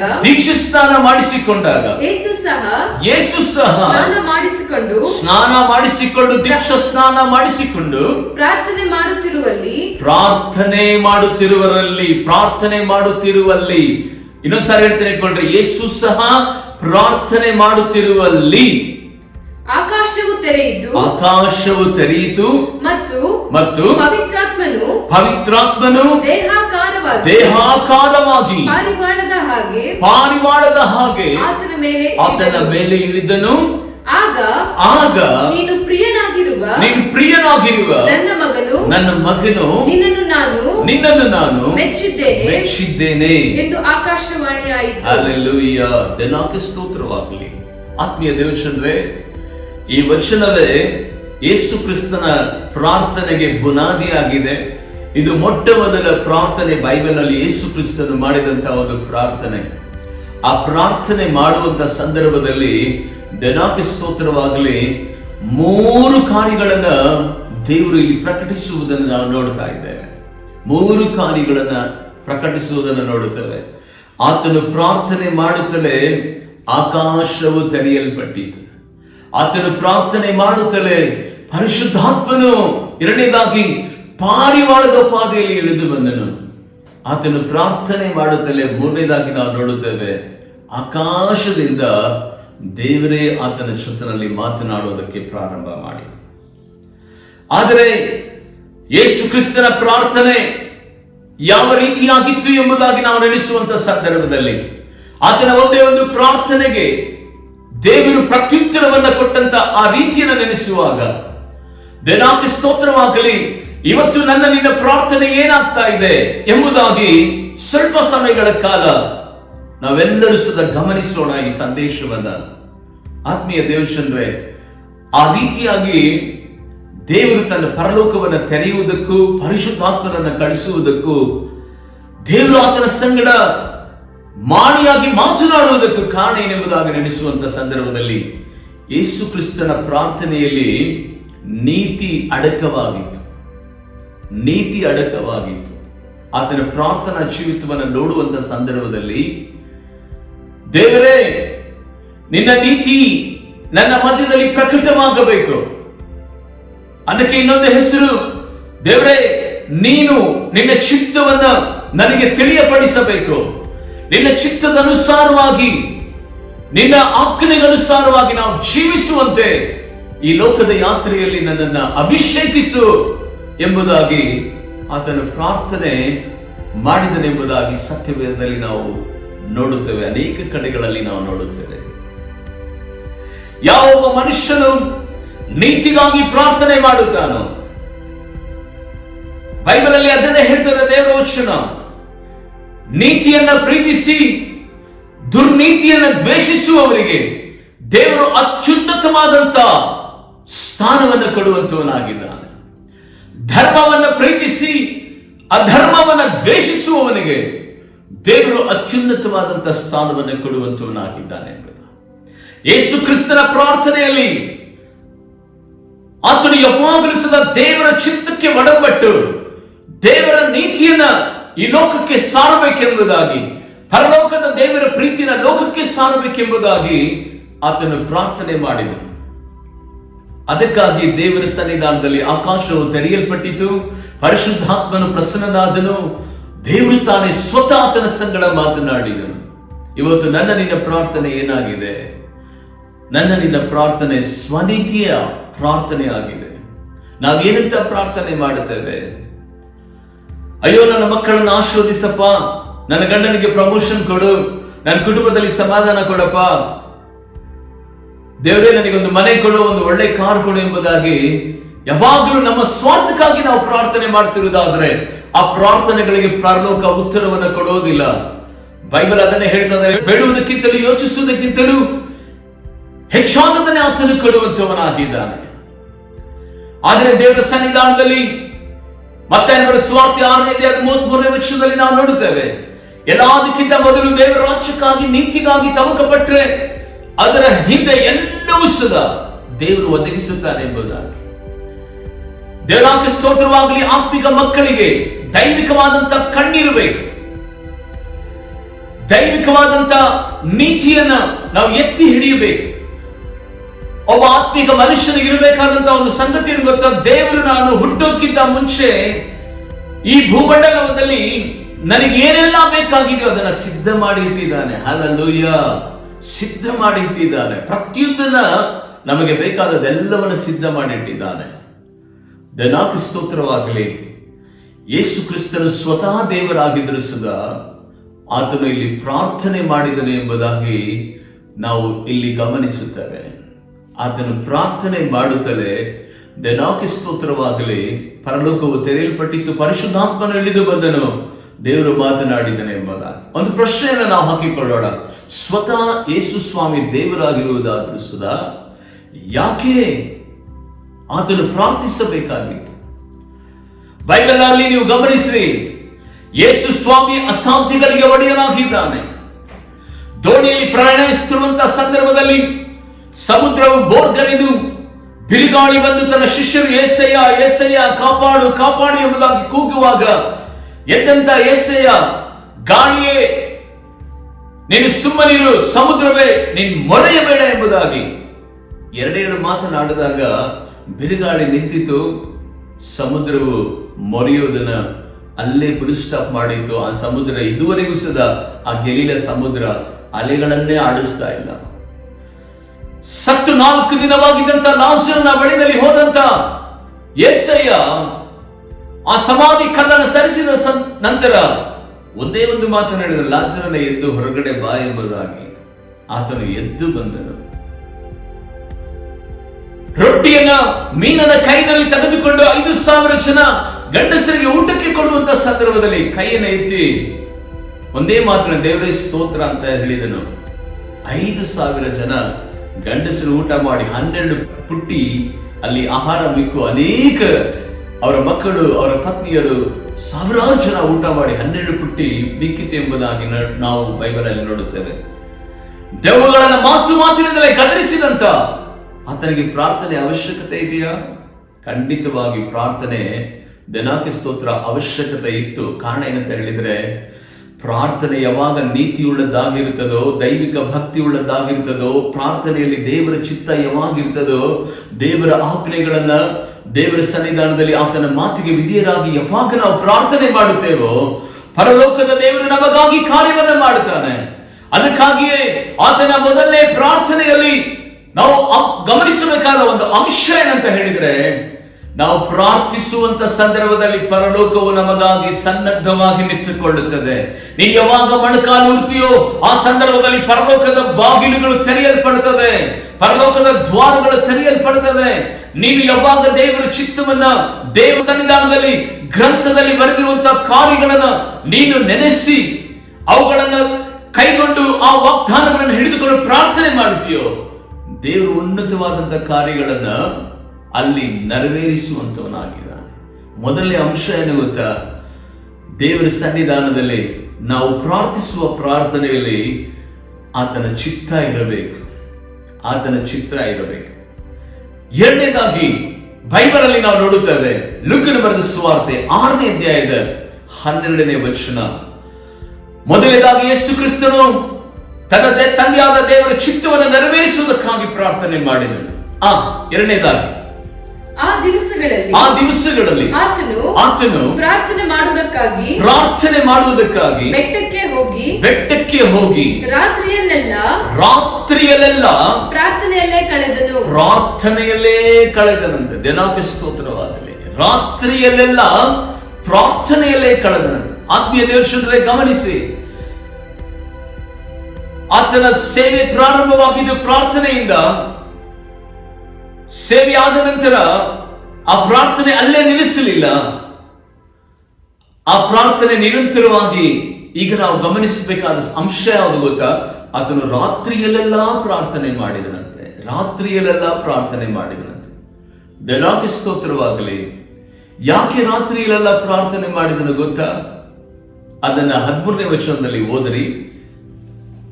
ಬೆಳಗಾದ ಮೇಲೆ ಆತನು ತನ್ನ ಶಿಷ್ಯರನ್ನು ಹತ್ತಿರಕ್ಕೆ ಕರೆದು ಅವರಲ್ಲಿ 12 ಮಂದಿಯನ್ನು ಆರಿಸಿಕೊಂಡು ಅವರಿಗೆ ಅಪೋಸ್ತಲರು ಅಂತ ಹೆಸರಿಟ್ಟನಂತೆ. ದಿನಾಂಕ ಸ್ತೋತ್ರವಾಗಲಿ. ಅರ್ಥ ಆಗ್ತಾ ಇದೆ ನಿಮಗೆ? ದಿನಾಂಕ ಸ್ತೋತ್ರವಾಗಿ. ರಾತ್ರಿಯೆಲ್ಲ ಯಾಕೆ ಆತನು ಪ್ರಾರ್ಥನೆ ಮಾಡಿದನಂದ್ರೆ, ಬರೀ ಯೆರೂಸಲೇಮಿಗೆ ಶುಭ ವಾರ್ತೆಯನ್ನು ಸಾರುವುದಕ್ಕಾಗಿ ಶಿಷ್ಯರನ್ನು ಆತನು ಆರಿಸಿಕೊಳ್ಳಲಿಲ್ಲ. ಬೈಬಲ್ ಹೇಳ್ತದೆ, ಅಪೊಸ್ತಲರ ಕೃತ್ಯದಲ್ಲಿ ಆತನು ಸ್ಪಷ್ಟಪಡಿಸುತ್ತಾನೆ, ಯೂದಾಯ ಸಮಾರ್ಯ, ಯೆರೂಸಲೇಮ್ ಮೊದಲುಗೊಂಡು ಯೂದಾಯ ಸಮಾರ್ಯ ಯುಗದ ಸಮಾಪ್ತಿಯವರೆಗೆ ಎಲ್ಲ ಕಡೆಗೆ ಈ ಶುಭ ವಾರ್ತೆ ಸಾರಲ್ಪಡಬೇಕು. ಆ ಶುಭ ವಾರ್ತೆ ಇಡೀ ಪ್ರಪಂಚದ ಮೇರೆಗೂ ಸುದ ಸಾರಲ್ಪಡಬೇಕು. ಅದಕ್ಕಾಗಿಯೇ ದೇವರು ತನ್ನ ನಿರ್ಣಯವನ್ನು ಪ್ರಕಟಿಸಬೇಕೆಂಬುದಾಗಿ, ದೇವರು ಯಾರನ್ನು ಆರಿಸಿಕೊಳ್ಳಬೇಕೆಂಬುದಾಗಿ ಬೈಬಲ್ ಅಲ್ಲಿ ನಾವು ನೋಡುತ್ತೇವೆ.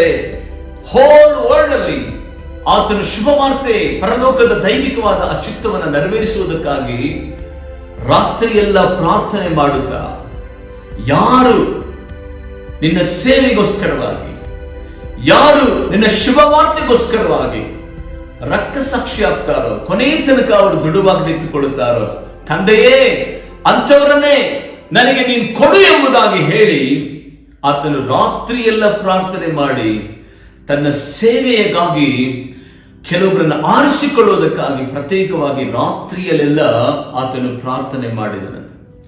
13ನೇ ವಚನ ಇನ್ನೊಂದು ಸಾರಿ ಓದಿಕೊಳ್ಳೋಣ. ದೇವರಿಗೆ ಸ್ತೋತ್ರವಾಗಲಿ. ಬೆಳಗಾದ ಮೇಲೆ ಆತನು ತನ್ನ ಶಿಷ್ಯರನ್ನು, ನೋಡ್ರಿ ಬೈಬಲ್ ಹೇಳ್ತದೆ, ಅಲ್ಲಿ ಕೆಲವೇ ಶಿಷ್ಯರಿಲ್ಲ. ಬೈಬಲ್ ಅಲ್ಲಿ ನೋಡ್ತೇವೆ ಶಿಷ್ಯರನ್ನು ಅಂದ್ರೆ ಬಹಳ, ಅಲ್ಲಿ ನಾವು ನೋಡ್ತೇವೆ. ಓದಮ್ಮ ಇನ್ನೊಂದ್ಸಾರಿ. ಬೆಳಗಾದ ಮೇಲೆ ಹಾ. ಆತನು ತನ್ನ ಹಾ. ಶಿಷ್ಯರನ್ನು ಹತ್ತಿರಕ್ಕೆ ಕರೆದು ಅವರಲ್ಲಿ 12 ಮಂದಿಯನ್ನು ನೋಡಿ. ಸ್ತೋತ್ರವಾಗಿ ಶಿಷ್ಯರು ಬಹಳ ಜನ ಇದ್ದಾರೆ, ಆದ್ರೆ ಬಹಳ ಜನ ಇದ್ದಾರೆ, ತುಂಬಾ ದೊಡ್ಡ ಗುಂಪಿದೆ ಅಲ್ಲಿ.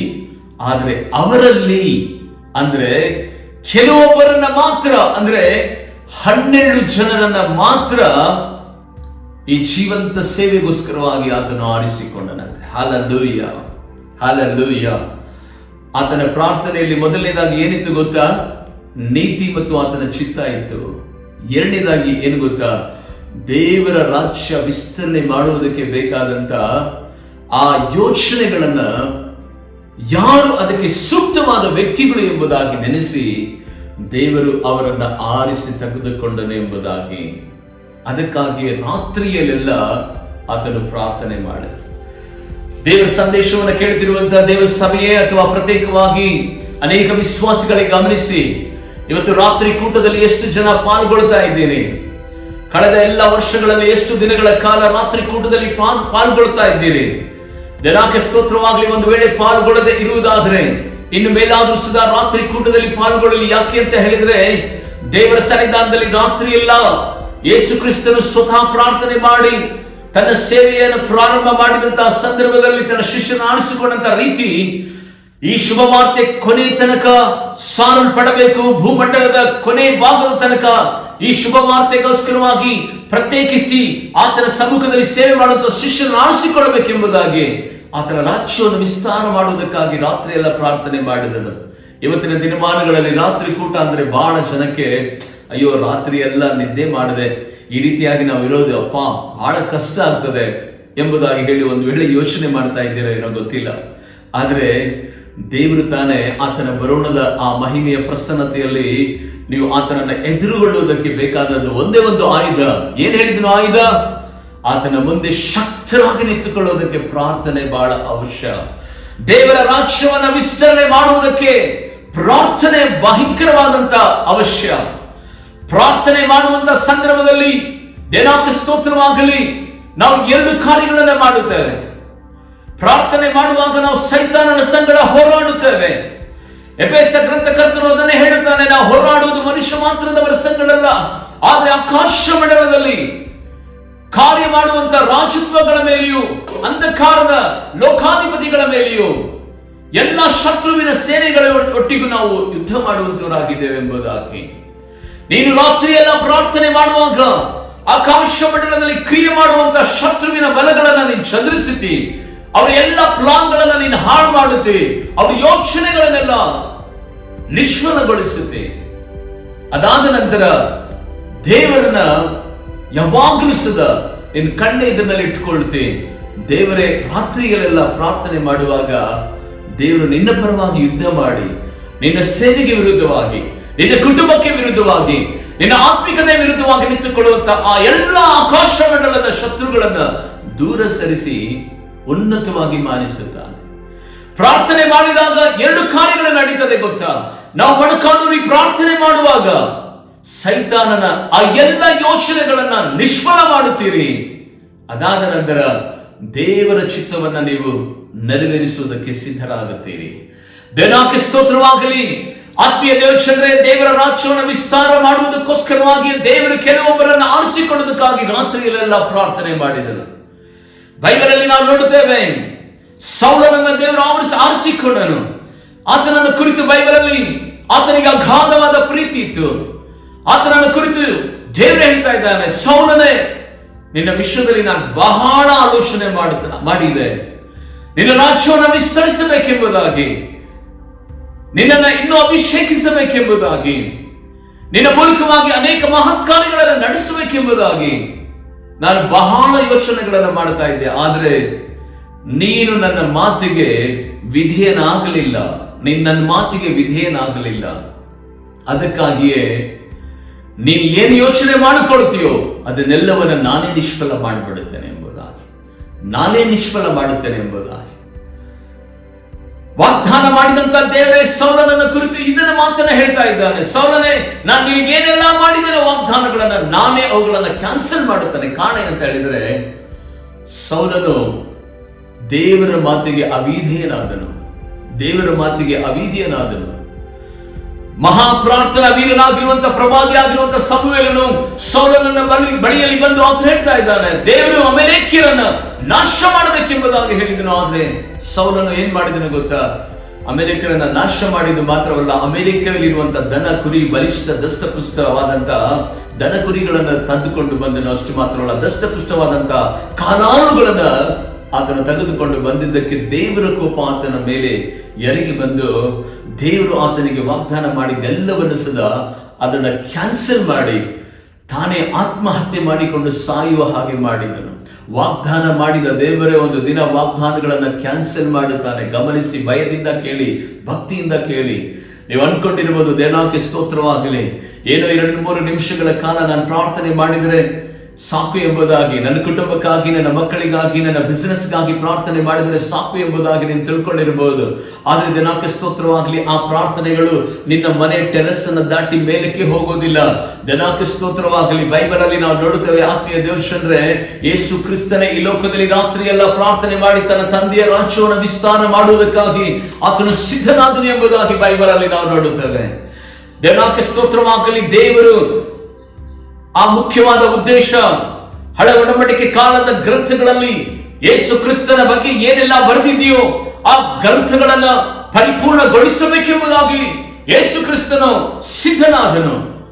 ಬೈಬಲ್ ಅಲ್ಲಿ ನಾವು ನೋಡುತ್ತೇವೆ, ದಾನಿಯೇಲ್ ಎನ್ನುವಂತ ಪ್ರಾರ್ಥನಾ ವೀರನ ಕುರಿತು ಬೈಬಲ್ ಅಲ್ಲಿ ನೋಡುವಾಗ ಆತನ ಜೊತೆಯಲ್ಲಿ ಅನೇಕ ಮಂದಿ ಬ್ಯಾಬಿಲೋನ್ ಸಂಸ್ಥಾನದಲ್ಲಿ ಸೆರೆಗೆ ಹೋದರು. ದೇವರು ಆಲ್ರೆಡಿ ವಾಗ್ದಾನ ಮಾಡಿದನು, 70 ವರ್ಷಗಳ ಕಾಲ ಈ ಸಂಸ್ಥಾನದಲ್ಲಿ ನಿಮ್ಮನ್ನ ಸೆರೆಯಲ್ಲಿ ಇಡುತ್ತೇನೆ, ಅದಾದ ನಂತರ ಬಿಡುಗಡೆ ಕೊಡುತ್ತೇನೆ ಎಂಬುದಾಗಿ. 70 ವರ್ಷಗಳ ಕಾಲ ಕಳೆದು ಹೋಯಿತು, ಆದರೆ ಸೆರೆಯಿಂದ ಬಿಡುಗಡೆ ಕಾಣಲಿಲ್ಲ. ಆ ಸಂದರ್ಭದಲ್ಲಿ ದಾನಿಯೇಲನು ಗ್ರಂಥಗಳನ್ನು ವಿಚಾರಿಸಿದನು. ಆ ಗ್ರಂಥಗಳನ್ನು ತೆರೆದು ನೋಡುವಂತ ಸಂದರ್ಭದಲ್ಲಿ ಆತನ ಕಣ್ಣಿಗೆ ಬಿದ್ದಿದ್ದ ಸಂಗತಿಯನ್ನು ಗೊತ್ತಾ? 70 ವರ್ಷದ ನಂತರ ನಾನು ಈ ಬ್ಯಾಬಿಲೋನ್ ಸಂಸ್ಥಾನದಿಂದ ಬಿಡುಗಡೆ ಮಾಡುತ್ತೇನೆ ಎಂಬುದಾಗಿ. ಆತ್ಮೀಯ ದೇವಶಂದ್ರೆ, ಆಗ ಆತನ ಏನ್ ಮಾಡ್ತಾನೆ ಗೊತ್ತಾ? ಉಪವಾಸ ಪ್ರಾರ್ಥನೆ ಮಾಡುತ್ತಾನೆ. ದೇವರೇ, ನನ್ನ ಹಿರಿಯರಿಗೆ, ನನ್ನ ಪೂರ್ವಿಕರಿಗೆ ನೀನು ಮಾಡಿದಂತ ವಾಗ್ದಾನವನ್ನ ನೀನು ನೆರವೇರಿಸು. ನನ್ನ ಪೂರ್ವಿಕರು, ನನ್ನ ಹಿರಿಯರು, ನಾವೆಲ್ಲರೂ ಸದಾ ಪಾಪಿಗಳೇ, ನಮ್ಮನ್ನ ಕ್ಷಮಿಸು. ದೇವರೇ, ನಮ್ಮ ಜನಾಂಗವನ್ನು ನೀನು ಬಿಡುಗಡೆಗೊಳಿಸು ಎಂಬುದಾಗಿ ದೇವರ ಸನ್ನಿಧಾನದಲ್ಲಿ ಪ್ರಾರ್ಥನೆ ಮಾಡುವಾಗ ಆ ದಾನಿಯೇಲನ ಪ್ರಾರ್ಥನೆಯನ್ನು ಕೇಳಿ ದೇವರು 70 ವರ್ಷಗಳ ನಂತರ ದಿನಾಕ್ಕೆ ಸ್ತೋತ್ರ ಇಸ್ರಾಯೇಲರನ್ನು ಬಿಡುಗಡೆ ಮಾಡಿದನು. ಆತ್ಮೀಯ ದೇವಶಂದ್ರೆ, ರಾತ್ರಿಯಲ್ಲೆಲ್ಲ ಪ್ರಾರ್ಥನೆ ಯಾಕೆ ಗೊತ್ತಾ? ತನ್ನ ಶಿಷ್ಯರನ್ನ ಕಳಿಸಿ ಲೋಕದ ಕಟ್ಟಕಡವರೆಗೆ ಹೋಗಿ ಶುಭವಾರ್ತೆಯನ್ನು ಸಾರಿ ಪ್ರತಿಯೊಬ್ಬ ನಾಶನದಲ್ಲಿ, ನರಕದಲ್ಲಿ ಹೋಗ್ತಿರುವಂತ ಜನರನ್ನು ರಕ್ಷಿಸಬೇಕೆಂಬುದಾಗಿಯೇ ದೇವರು ಯೇಸು ಕ್ರಿಸ್ತನ ರಾತ್ರಿಯೆಲ್ಲ ಪ್ರಾರ್ಥನೆ ಮಾಡಿದನು. ಇವತ್ತು ನನ್ನನ್ನ ನಿನ್ನನ್ನ ದೇವರು ಮೊದಲು ಆರಿಸಿಕೊಂಡಿದ್ದಾನೆ. ಯಾಕೆ ಗೊತ್ತಾ? ನಮ್ಮ ಭಾರತ ದೇಶದಲ್ಲಿ 140 ಕೋಟಿ ಜನರು ವಾಸ ಮಾಡ್ತಾ ಇದ್ದಾರೆ. ನರಕದ ಬಾಗಿಲಲ್ಲಿ ನಿಂತುಕೊಂಡಿದ್ದಾರೆ. ಸತ್ಯವನ್ನ ಅರಿಯದೆ ಕತ್ತಲೆಯಲ್ಲಿ ಓಡಾಡ್ತಾ ಇದ್ದಾರೆ. ದಿನಾಕ್ಕೆ ಸ್ತೋತ್ರವಾಗಲಿ, ಕಲ್ಲು, ಕಟ್ಟಿಗೆ, ಮಣ್ಣು ಆ ಮೂರ್ತಿಗಳ ಮುಂಭಾಗದಲ್ಲಿ ನಿಂತುಕೊಂಡು ಇವತ್ತು ತಮ್ಮ ಜೀವಿತವನ್ನ ನಾಶ ಮಾಡಿಕೊಳ್ತಾ ಇದ್ದಾರೆ. ಎಷ್ಟು ಜನ ಈ ಸಂದೇಶವನ್ನು ಕೇಳ್ತಾ ಇದ್ದೀರಾ? ಇವತ್ತು ದೇವರ ಸಮ್ಮುಖದಲ್ಲಿ ಆತನ ಬರೋಣ ಸಮೀಪವಾಗಿದೆ. ಅದಕ್ಕೆ ಈ ಅದ್ಭುತವಾದಂತಹ ಸೂಚಕ ಕಾರ್ಯಗಳು ನಡೀತಾ ಇದೆ. ದೇಶದಲ್ಲಿ, ವಿದೇಶದಲ್ಲಿ, ಪ್ರಪಂಚದಲ್ಲೆಲ್ಲ ಅನೇಕ ವಿಧವಾದ ಆಪತ್ತು ವಿಪತ್ತುಗಳು ಸಂಭವಿಸ್ತಾ ಇರುವಂತಹ ಸಂದರ್ಭದಲ್ಲಿ ದೇವ ಸಭೆಯ ಎಚ್ಚರವಾಗಬೇಕು. ಗ್ರಂಥದಲ್ಲಿ ಕರ್ತನು ಆತನ ಬರೋಣದಲ್ಲಿ ಏನೆಲ್ಲ ಆಗ್ತದೆ ಎಂಬುದಾಗಿ ನಮಗೆ ಅಪೊಸ್ತಲರು ಯಾವಾಗ ಮೇಲಂತಸ್ತಿನಲ್ಲಿ ಪ್ರಾರ್ಥನೆ ಮಾಡಿದನೋ ಆ ದಿನದಲ್ಲಿ ಯೋವೇಲ ಪ್ರವಾದನ ಗ್ರಂಥ 20 ದಿನಾಂಕ ಸ್ತೋತ್ರ 2ನೇ ಅಧ್ಯಾಯ 22ನೇ ವಚನದಲ್ಲಿ ಹೇಳಿದ ಹಾಗೆ ಕಡೆ ಕಾಲ ಅಲ್ಲಿಂದಲೇ ಪ್ರಾರಂಭವಾಯಿತು. ಈಗ ಕಡೆ ಕಾಲ ಅಲ್ಲ. ಬಹಳ ಜನ ಅನ್ಕೊಳ್ತಾರೆ ಕಡೆ ಕಾಲ ಬಂತು, ಕಡೆ ಕಾಲ ಬಂತು, ಕಡೆ ಕಾಲ ಬಂತು ಅಂತ. ದಿನಾಂಕ ಸ್ತೋತ್ರ 2:26 ಅಪೊಸ್ತಲರ ಕೃತ್ಯವನ್ನು ತೆಗೆದು ನೀವು ಓದುವಂತ ಸಂದರ್ಭದಲ್ಲಿ ಕಡೆ ಕಾಲದಲ್ಲಿ ಕಳಿಸಬೇಕಾದ ಆತ್ಮವನ್ನ ಅಪೊಸ್ತಲರ ಕೃತ್ಯದಲ್ಲಿ ದೇವರ ಆತ್ಮವನ್ನು ಕಳಿಸಿದನು. ಈಗ 2021 ವರ್ಷಗಳ ಕಾಲ ದಾಟಿ ಹೊತ್ತು ಆತ್ಮೀಯತೆ ಪ್ರೀತಿಯುಳ್ಳ ದೇವಶಂದ್ರೆ, ಇದು ಕಡೆ ಕಾಲ ಅಲ್ಲ, ಇದು ಕಡೇ ಗಳಿಗೆ. ಇದು ಕಡೇ ಗಳಿಗೆ. ಈ ಕಡೇ ಗಳಿಗೆಯಲ್ಲಿ ದೇವರ ರಾಜ್ಯವನ್ನು ನಾವು ವಿಸ್ತಾರಿಸಬೇಕು. ದೇವರ ಸೇವೆಯನ್ನು ಇನ್ನೂ ಹೆಚ್ಚಾಗಿ ಮಾಡಬೇಕು. ದೇವರ ನಾಮವನ್ನು ಇನ್ನೂ ಸುದ ನಾವು ಘನಪಡಿಸುವುದಕ್ಕಾಗಿ ದೇವರು ನಮ್ಮನ್ನು ಉಳಿಸಿದ್ದಾನೆ. ಯೇಸು ಕ್ರಿಸ್ತನ ಎರಡನೇ ಪ್ರಾರ್ಥನೆ ಮುಖ್ಯ ಅಂಶ ಏನು ಗೊತ್ತಾ? ಒಬ್ಬರಾದ್ರೂ ನಾಶವಾಗಬಾರದು, ಈ ಲೋಕಕ್ಕೆಲ್ಲ ಶುಭವಾರ್ತೆ ಸಾರಬೇಕೆಂಬುದಾಗಿ ರಾತ್ರಿಯಲ್ಲೆಲ್ಲ ಆತನು ಪ್ರಾರ್ಥನೆ ಮಾಡಿದನು ಎಂಬುದಾಗಿ. ದೇವರಿಗೆ ಸ್ತೋತ್ರವಾಗಲಿ. ಮೂರನೇದಾಗಿ ನಾವು ನೋಡುವಂತ ಸಂದರ್ಭದಲ್ಲಿ 9ನೇ ಅಧ್ಯಾಯ ಲೂಕನ ಬರೆದ ಸುವಾರ್ತೆ 28 ಮತ್ತು 29ನೇ ವಚನವನ್ನ ನಾವು ಕೇಳಿಸಿಕೊಳ್ಳುವಂತರಾಗೋಣ. ಯೇಸು ಈ ಮಾತುಗಳನ್ನು ಹೇಳಿ ಸುಮಾರು 8 ದಿವಸಗಳಾದ ಮೇಲೆ ಪೇತ್ರ ಯೋಹಾನ ಯಾಕೋಬರನ್ನು ಕರ್ಕೊಂಡು ಪ್ರಾರ್ಥನೆ ಮಾಡುವುದಕ್ಕೆ ಪ್ರಾರ್ಥನೆ. ಇವತ್ತಿನ ಸಂದೇಶವೇ ದೇವರು ಮೆಚ್ಚುವಂತ ಪ್ರಾರ್ಥನೆ ಮಾಡುವುದಕ್ಕೆ ಬೆಟ್ಟವನ್ನು ಹತ್ತಿದನು. ಆತನು ಪ್ರಾರ್ಥನೆ ಮಾಡುತ್ತಿರಲಾಗಿ ಆತನ ಮುಖಭಾವವು ಬೇರೆಯಾಯಿತು. ದೇವರಿಗೆ ಸ್ತೋತ್ರವಾಗಲಿ. ಆತ್ಮೀಯ ದೇವಶಂದ್ರೆ, ಆತನ ಪ್ರಾರ್ಥನೆ, ಮೂರನೇ ಪ್ರಾರ್ಥನೆಯ ಉದ್ದೇಶ ಏನು ಗೊತ್ತಾ? ಆತನ ಪ್ರಭಾವ ಲೋಕಕ್ಕೆಲ್ಲವೂ ಸದಾ ಪ್ರಖ್ಯಾತಿಗೊಳಿಸಬೇಕು. ಆತನೇ ನಿಜ ದೇವರೆಂಬುದಾಗಿ ಲೋಕಕ್ಕೆಲ್ಲ ಸಾರಲ್ಪಡಬೇಕು. ನಿಜ ದೇವರಾಗಿ ಈ ಲೋಕದಲ್ಲಿ ಆತನು ಮನುಷ್ಯ ಕುಮಾರನಾಗಿ, ದೇವಕುಮಾರನಾಗಿ, ರಾಜನಾಗಿ, ಅರಸನಾಗಿ, ಪ್ರವಾದಿಯಾಗಿ ಆತನ ಈ ಧರೆಗೆ ಇಳಿದು ಬಂದನೆಂಬುದಾಗಿ ಹೇಳಿ, ಆತ್ಮೀಯ ದೇವಶಂದ್ರೆ, ಈ ಲೋಕದಲ್ಲಿ ಆತನ ಪ್ರೀತಿ ಮಹಿಮೆಯನ್ನ ಲೋಕಕ್ಕೆ ಸಾರಬೇಕೆಂಬುದಾಗಿಯೇ ದೈವಕತ್ವವನ್ನ ಈ ಲೋಕದಲ್ಲಿ ಪ್ರಕಟಿಸುವುದಕ್ಕಾಗಿಯೇ ಪ್ರಾರ್ಥನೆ. ದೇವರ ಸನ್ನಿಧಾನದಲ್ಲಿ ನಿಮಗೆ ನಾನು ಒಂದು ಮಾತನ್ನು ಹೇಳೋದಕ್ಕೆ ಇಷ್ಟಪಡ್ತೇನೆ. ಏನು ಗೊತ್ತಾ? ಪ್ರಾರ್ಥನೆ ಮಾಡುವಂತವರ ಮುಖಗಳನ್ನು ನೋಡ್ರಿ, ಯಾವಾಗಲೂ ಪ್ರಕಾಶಮಾನವಾಗಿರ್ತದೆ.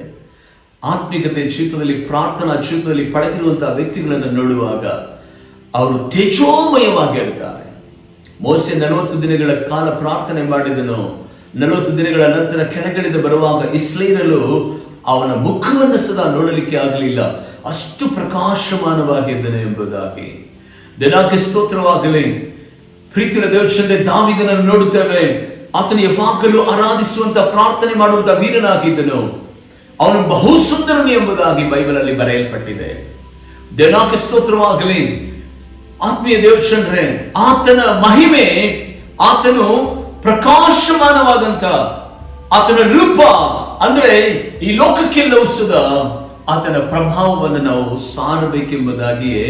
ದೇವರಿಗೆ ಸ್ತೋತ್ರವಾಗಲಿ. ಮೂರನೇ ಒಂದು ಸಂಗತಿ ಏನು ಗೊತ್ತಾ? ಈ ಪ್ರಪಂಚಕ್ಕೆ ನಾನೇ ದೇವರು ಎಂಬುದಾಗಿ ಪ್ರಕಟಿಸುವುದಕ್ಕೋಸ್ಕರವಾಗಿ ದೇವ ಮಕ್ಕಳೆಲ್ಲರೂ ಸದಾ ಯೇಸುವೇ ದೇವರೆಂಬುದಾಗಿ ಹೇಳುವುದಕ್ಕಾಗಿ ತಾನು ಪ್ರಾರ್ಥನೆ ಮಾಡಿದಾಗ ಆತನು ರೂಪಾಂತರಗೊಂಡನೆಂಬುದಾಗಿ. ಮೂರನೇ ಸಂಗತಿ ಏನು ಗೊತ್ತಾ? ನಾವು ಪ್ರಾರ್ಥಿಸುವಂತ ಸಂದರ್ಭದಲ್ಲಿ ನಮ್ಮ ಮುಖವು ಲಕ್ಷ್ಯಗಳಿದ ರೀತಿಯಲ್ಲಿ ದೇವರು ಕ್ಷಯದ ಜೀವಿತವನ್ನು ಕೊಟ್ಟು ನಮ್ಮ ಮುಖ ಪ್ರಕಾಶಗೊಳ್ಳುವಂತೆ ಆತನು ಮಾಡುವಂತವನಾಗಿದ್ದಾನೆ. ನಾಲ್ಕನೇದಾಗಿ ಆತನ ಪ್ರಾರ್ಥನೆ ಮಾಡಿದ ಆ ಸಂಗತಿಯನ್ನು ನಾವು ಗಮನಿಸಿಕೊಳ್ಳುವಂತರಾಗೋಣ. ಲೂಕನ ಬರೆದ ಸುವಾರ್ತೆ 11ನೇ ಅಧ್ಯಾಯದ 1ನೇ ವಚನ ಓದಿಕೊಳ್ಳುವಂತರಾಗೋಣ. ಆತನು ಒಂದಾನೊಂದು ಸ್ಥಳದಲ್ಲಿ ಪ್ರಾರ್ಥನೆ ಮಾಡಿ ಮುಗಿಸಿದಾಗ ಆತನ ಶಿಷ್ಯರಲ್ಲಿ ಒಬ್ಬನು ಆತನಿಗೆ ಸ್ವಾಮಿ ಯೋಹಾನನು ತನ್ನ ಶಿಷ್ಯರಿಗೆ ಕಲಿಸಿದ ಹಾಗೆ ನಮಗೂ ಪ್ರಾರ್ಥನೆ ಮಾಡುವುದನ್ನು ಕಲಿಸು ಎಂದು ಕೇಳಿದನು. ಆಮೆನ್. ದೇವರಿಗೆ ಸ್ತೋತ್ರವಾಗಲಿ. ಆತನು ಪ್ರಾರ್ಥನೆ ಮಾಡಿ ಮುಗಿಸಿದ ನಂತರ ಒಬ್ಬ ಮನುಷ್ಯನ ಶಿಷ್ಯನು ಹೋಗಿ ಹೇಳ್ತಾ ಇದ್ದಾನೆ, ನಮಗೂ ಸದಾ ಪ್ರಾರ್ಥನೆ ಮಾಡುವುದನ್ನ ಕಲಿಸು ಎಂಬುದಾಗಿ. ಯೇಸು ಕ್ರಿಸ್ತನ ಪ್ರಾರ್ಥನೆ ನಾಲ್ಕನೇದಾಗಿ ನಾವು ಗಮನಿಸಬೇಕಾದ ಸಂಗತಿ ಏನು ಗೊತ್ತಾ? ಅನೇಕರನ್ನ ಪ್ರಭಾವಗೊಳಿಸ್ತಾ ಇತ್ತು, ಆಕರ್ಷಿಸ್ತಾ ಇತ್ತು. ದೇವರಿಗೆ ಸ್ತೋತ್ರವಾಗಲಿ. ಆ ಶಿಷ್ಯನ ಬಂದು ಕೇಳ್ತಾ ಇದ್ದಾನೆ, ಸ್ವಾಮಿ, ನಮಗೂ ಸದಾ ಪ್ರಾರ್ಥನೆ ಮಾಡುವುದನ್ನ ನೀನು ಕಲಿಸು ಎಂಬುದಾಗಿ. ಪ್ರೀತಿಯ ದೇವಚಂದ್ರೇ, ಈ ಲೋಕದಲ್ಲಿ ಯೇಸು ಕ್ರಿಸ್ತನ ಪ್ರಾರ್ಥನೆ ಇವತ್ತು ಸದಾ ಇಡೀ ಪ್ರಪಂಚವನ್ನ ಪ್ರಭಾವಗೊಳಿಸ್ತಾ ಇದೆ. ಪ್ರಭಾವಿತರಾಗಿ ತುದಿಗಾಲ ಮೇಲೆ ನಿಂತುಕೊಳ್ಳುವ ಹಾಗೆ ಮಾಡುತ್ತದೆ. ಅಷ್ಟು ಸಾಮರ್ಥ್ಯ ನನ್ನ ಯೇಸು ಕ್ರಿಸ್ತನ ಪ್ರಾರ್ಥನೆಯಲ್ಲಿ ಇರುವಂತದ್ದಾಗಿದೆ.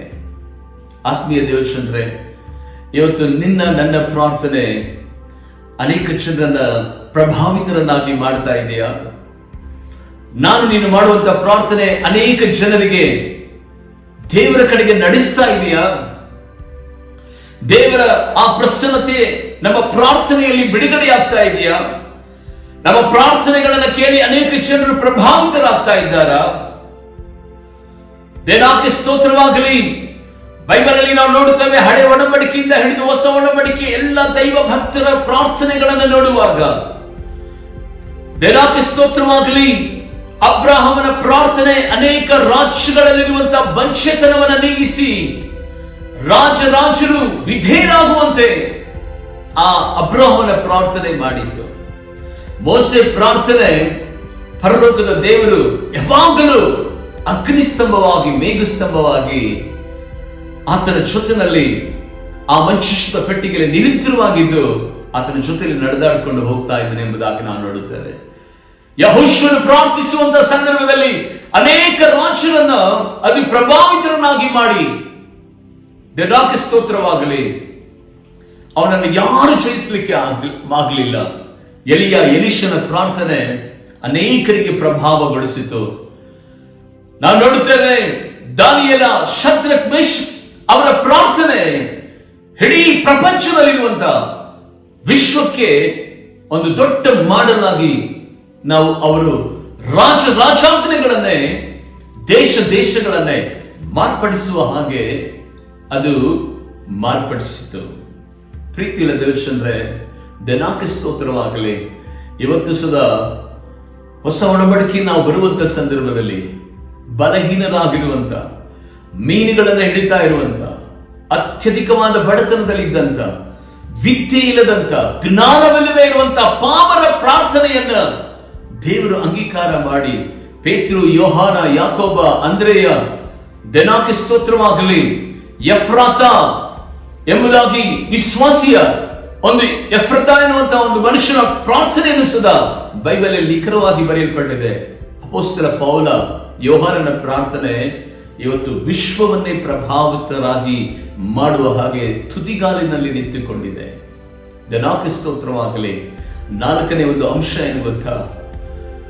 ದೇವರು ಯೇಸು ಕ್ರಿಸ್ತನ ಲೋಕದಲ್ಲಿ ಪ್ರಾರ್ಥನೆ ಮಾಡುವಾಗ ಅನೇಕರನ್ನ ಆ ಪ್ರಾರ್ಥನೆ ಪ್ರಭಾವಿತರನ್ನಾಗಿ ಮಾಡ್ತಾ ಇತ್ತು. ಕೇಳ್ತಾ ಇದ್ದೀರಾ ಇವತ್ತು ದೇವರ ಸಂದೇಶವನ್ನು? ಮೊದಲನೇ ಪ್ರಾರ್ಥನೆ ದೇವರ ಚಿತ್ತ, ದೇವರ ನೀತಿ. 2ನೇ ಪ್ರಾರ್ಥನೆ ಏನು ಗೊತ್ತಾ? ದೇವರಿಗೆ ಸ್ತೋತ್ರವಾಗಲಿ, ಆತನ ರಾಜ್ಯದ ವಿಸ್ತರಣೆಗೋಸ್ಕರವಾಗಿ ಬೇಕಾದ ಆಲೋಚನೆಗಳನ್ನ ಕೇಳುವಂಥದ್ದು. 3ನೇ ಪ್ರಾರ್ಥನೆ ಏನು ಗೊತ್ತಾ? ದೇವರಿಗೆ ಸ್ತೋತ್ರವಾಗಲಿ, ಆತನ ಮಹಿಮೆಯಲ್ಲಿ ನಾವು ಪ್ರಕಾಶ ಹೊಂದಿ ದೇವರ ವಾಗ್ದಾನದ ಅನುಸಾರವಾಗಿ 7 ಪ್ರಕಾಶಿಸಿ ನನಗೆ ಬೆಳಕು ಬಂತು ಎನ್ನುವ ರೀತಿಯಲ್ಲಿ ನೀನು ಕರ್ತನ ಸನ್ನಿಧಾನದಲ್ಲಿ ಕಟ್ಟಲ್ಪಟ್ಟ ಊರಾಗಿ, ಬೆಳಕಾಗಿ, ಉಪ್ಪಾಗಿ ನೀನು ಅನೇಕ ಜನರಿಗೆ ರುಚಿ ಕೊಡುವಂತ ಮಗನಾಗಿ ಮಾರ್ಪಡಬೇಕೆಂಬುದಾಗಿ. 3ನೇ ಒಂದು ಪ್ರಾರ್ಥನೆ ಏನು ಗೊತ್ತಾ? ದೇವರಿಗೆ ಸ್ತೋತ್ರವಾಗಲಿ, ನಮ್ಮ ಪ್ರಾರ್ಥನೆಗಳು ಅನೇಕರಿಗೆ, ರಾಜರಿಗೆ, ಅನೇಕ ಮಂತ್ರಿಗಳಿಗೆ ಪ್ರಭಾವಿತರನ್ನಾಗಿ ಮಾಡುವಂಥದ್ದು. 5ನೇ ಒಂದು ಸಂಗತಿಯನ್ನು ಹೇಳಿ ನಾನು ಮುಗಿಸುತ್ತೇನೆ. ದೇವರಿಗೆ ಸ್ತೋತ್ರವಾಗಲಿ. ಲೂಕನ ಬರೆದ ಸುವಾರ್ತೆ 22ನೇ ಅಧ್ಯಾಯದ 44ನೇ ವಚನ. Thank you Jesus Lord. ಆತನು ಮನೋವ್ಯಥೆಯುಳ್ಳವನಾಗಿ ಇನ್ನೂ ಆಸಕ್ತಿಯಿಂದ ಪ್ರಾರ್ಥಿಸುತ್ತಿರಲಾಗಿ ಆತನ ಬೆವರು ಭೂಮಿಗೆ ಬೀಳುತ್ತಿರುವ ರಕ್ತದ ದೊಡ್ಡ ಹನಿಗಳೋಪಾದಿಯಲ್ಲಿದ್ದು ಆ ಗೆತ್ಸೆಮನೆ ತೋಟದಲ್ಲಿ ಆತನು ಪ್ರಾರ್ಥಿಸುತ್ತಿರುವಂತಹ ಸಂದರ್ಭದಲ್ಲಿ ಆತನ ದೇಹದಲ್ಲಿ ಸುರಿತಿರುವಂತಹ ಬೆವರು ರಕ್ತದ ದೊಡ್ಡ ಹನಿಯೋಪಾದಿಯಲ್ಲಿ ಇತ್ತು ಎಂಬುದಾಗಿ ದೇವರ ವಚನದಲ್ಲಿ ನಾವು ಈಗಾಗಲೇ ನಾವು ಓದಿದ್ದೇವೆ. ಯಾಕೆಂತ ಹೇಳಿದರೆ, ಈ ಪ್ರಾರ್ಥನೆ ಮುಗಿಸಿದ ನಂತರ ಒಂದು ದೊಡ್ಡ ಸಂಕಟ ಆತನಿಗೆ ಎದುರಾಗ್ತಾ ಇದೆ. ಆ ಸಂಕಟ ಏನು ಗೊತ್ತಾ? ಇನ್ನು ಸ್ವಲ್ಪ ಹೊತ್ತಿನಲ್ಲಿ ಆತನನ್ನ ಖೈದಿಯಾಗಿ ಹಿಡಿದುಕೊಂಡು ಹೋಗ್ತಾರೆ. ಕೆಲವೊಬ್ಬರು ಮುಖಕ್ಕೆ ಗುದ್ದುತ್ತಾರೆ, ಗಡ್ಡವನ್ನು ಎಳೆಯುತ್ತಾರೆ, ಕೆಲವೊಬ್ಬರು ಕೆನ್ನೆಗೆ ಹೊಡೆಯುತ್ತಾರೆ, ಕೆಲವರು ಕೊರಡೆಗಳಿಂದ ಹೊಡೆಯುತ್ತಾರೆ. ಇಂಥ ಒಂದು ಸಂಕಟ, ಇಂಥ ಒಂದು ಘೋರವಾದ ವೇದನೆಯನ್ನು ಅನುಭವಿಸುವಂತ ಆ ಸಮಯದ ಮುಂಭಾಗದಲ್ಲಿ ಈತನು ಪ್ರಾರ್ಥನೆ ಮಾಡ್ತಾ ಇದ್ದಾನೆ. ಆ ಪ್ರಾರ್ಥನೆ ದೇವನಾಕಿ ಸ್ತೋತ್ರವಾಗಲಿ, ಇಡೀ ದೇಹದಲ್ಲಿ ಬೆವರು ಅದು ರಕ್ತದ ದೊಡ್ಡ ಹನಿಯೋಪಾದಿಯಲ್ಲಿ ಸುರಿತಾ ಇದೆ. ಪ್ರೀತಿಯುಳ್ಳ ದೇವಚಂದ್ರೆ, ದೇವನಾಕಿ ಸ್ತೋತ್ರವಾಗಲಿ. ಆದರೆ ಈ ಪ್ರಾರ್ಥನೆ ಯಾಕೆ ಗೊತ್ತಾ? ಮುಂದೆ ಬರುವಂತ ಎಲ್ಲ ಸಂಕಟಗಳಿಂದಲೂ, ಮುಂದೆ ಬರುವಂತ ಎಲ್ಲ ಉಪದ್ರವಗಳಿಗಿಂತಲೂ, ಮುಂದೆ ಬರುವಂತ ಎಲ್ಲ ವಿಧವಾದ ಕಷ್ಟಗಳಿಗೆ ದೇವರೇ ನನಗೆ ನಿನ್ನ ಸಾನ್ನಿಧ್ಯಾನದಲ್ಲಿ ಕೊನೆ ತನಕ ನಾನು ನಿಂತುಕೊಳ್ಳಲಿಕ್ಕಾಗುವಂತೆ, ನಾನು ಶಕ್ತನಾಗುವಂತೆ ನನಗೆ ಬಲಪಡಿಸು ಎನ್ನುವಂತ ಒಂದು ಪ್ರಾರ್ಥನೆ. ಇದು ಗೆತ್ಸೆಮನೆಯ ಪ್ರಾರ್ಥನೆ. ಹೌದು ಪ್ರೀತಿಯುಳ್ಳ ದೇವಚಂದ್ರೆ, 5ನೇ ಒಂದು ಅಂಶ ಏನು ಗೊತ್ತಾ? ನೀನು ನಿರಂತರವಾಗಿ ಪ್ರಾರ್ಥಿಸುವಂತ ದೇವ ಮಗನಾಗಿರುವುದಾದ್ರೆ, ಮಗಳಾಗಿರುವುದಾದ್ರೆ, ನಿನ್ನಷ್ಟು ಸಮಾಧಾನ ಈ ಪ್ರಪಂಚದಲ್ಲಿ ಯಾರಿಗೂ ಇರೋದಿಲ್ಲ. ಅದಕ್ಕೆ ಮಾಡಲಾಗಿ ಯೇಸು ಕ್ರಿಸ್ತನೇ ಇದ್ದಾನೆ. ಪ್ರಾರ್ಥನೆ ಮಾಡಿದಂತ ಯೇಸು ಕ್ರಿಸ್ತನು ಮುಂದೆ ಬರುವಂತಹ ಸಂಕಟಗಳಿಗೆ, ಉಪದ್ರವಗಳಿಗೆ ಆತನು ತತ್ತರಿಸಿ ಹೋಗಿ ಕಣ್ಣೀರಿನಿಂದ ದೇವರ ಸನ್ನಿಧಾನದಲ್ಲಿ ಪ್ರಾರ್ಥನೆ ಮಾಡುತ್ತಿದ್ದಾನೆ. ಇವತ್ತು ನಾನು ನಿನಗೆ ಹೇಳುವಂತ ಸಂಗತಿಯನ್ನು ಗೊತ್ತಾ? ಆತನು ಮುಂದೆ ಹೋಗಬೇಕು, ಹಿಂಸೆಗೆ ಗುರಿಯಾಗಬೇಕು, ಅಪಹಾಸ್ಯಕ್ಕೆ ಗುರಿಯಾಗಬೇಕು, ನಿಂದೆಗೆ ಗುರಿಯಾಗಬೇಕು. ಅನೇಕ ವಿಧವಾದ ತಡೆಗಳ ಮುಂದಿದೆ. ಆದರೂ ಸದಾ ಬೈಬಲ್ ಅಲ್ಲಿ ನಾವು ನೋಡುತ್ತೇವೆ, ಆ ಶಿಲುಬೆಯ ಮರಣ ಹೊಂದುವ ತನಕ ಒಬ್ಬರಿಗಾದ್ರೂ ಒಂದು ಮಾತನ್ನ ಹೇಳಲಿಲ್ಲ, ಒಬ್ಬರಿಗೂ ಸದಾ ನೋಯಿಸಲಿಲ್ಲ, ಒಬ್ಬರಿಗೂ ತಿರುಗಿ ಏನು ಉತ್ತರವನ್ನು ಕೊಡಲಿಲ್ಲ. ದೇವನಾಕಿ ಸ್ತೋತ್ರವಾಗಲಿ. ಪ್ರಾರ್ಥನೆ ಮಾಡುವಂತ ವ್ಯಕ್ತಿ ಎಂಥ ತ್ಯಾಗಕ್ಕೂ ಸಿದ್ಧನಾಗುತ್ತಾನೆ, ಎಂಥ ತ್ಯಾಗಕ್ಕೂ ಸಿದ್ಧನಾಗುತ್ತಾನೆ. ಮೊರ್ದೆಕೈ ಎನ್ನುವಂತ ಅವ ದೇವ ಮನುಷ್ಯನ ಬಗ್ಗೆ ಬೈಬಲ್ ಅಲ್ಲಿ ಹೀಗೆ ಬರೆಯಲ್ಪಟ್ಟಿದೆ. ರಾಜಾಜ್ಞೆಯಾಗಿದೆ. ಇಡೀ ಎಲ್ಲ ಯಹೂದ, ಎಲ್ಲ ಇಸ್ರೇಲ್ ಕುಲದವರು ಮರಣ ಶಾಸನ ಪತ್ರಕ್ಕೆ ರುಜುವಾಗಿದೆ. ಸಾಯಲೇಬೇಕು, ರಾಜಾಜ್ಞೆ ಇದೆ. ಇಡೀ ವಂಶ ನಾಶವಾಗುತ್ತಿರುವಂತಹ ಸಂದರ್ಭದಲ್ಲಿ ಆತನು ಯೋಚನೆ ಮಾಡ್ತಾನೆ, ಏನಾದರೂ ಸರಿ, ಈಗ ನನ್ನ ಮಗಳನ್ನ ಬಲಿಪೀಠದ ಬಳಿಯಲ್ಲಿ ಕರೆದುಕೊಂಡು ಹೋಗ್ಬೇಕು. ರಾಜನಿಗೆ ಈ ಸಂದೇಶ ಮುಟ್ಟಿಸಲ್ಪಡಬೇಕು. ದೇವರ ಸನ್ನಿಧಾನದಲ್ಲಿ ಆತ್ಮೀಯ ದೇವಚಂದ್ರೆ, ಯಾರು ತಮ್ಮ ಮಕ್ಕಳನ್ನ ಯಾರು ಬಲಿ ಕೊಡೋದಕ್ಕೆ ಇಷ್ಟಪಡೋದಿಲ್ಲ, ಯಾರು ಬಲಿಪೀಠದ ಮೇಲೆ ಕೊಟ್ಟು ಅವರನ್ನು ಸಾಯಿಸೋದಕ್ಕೆ ಇಷ್ಟಪಡಲ್ಲ.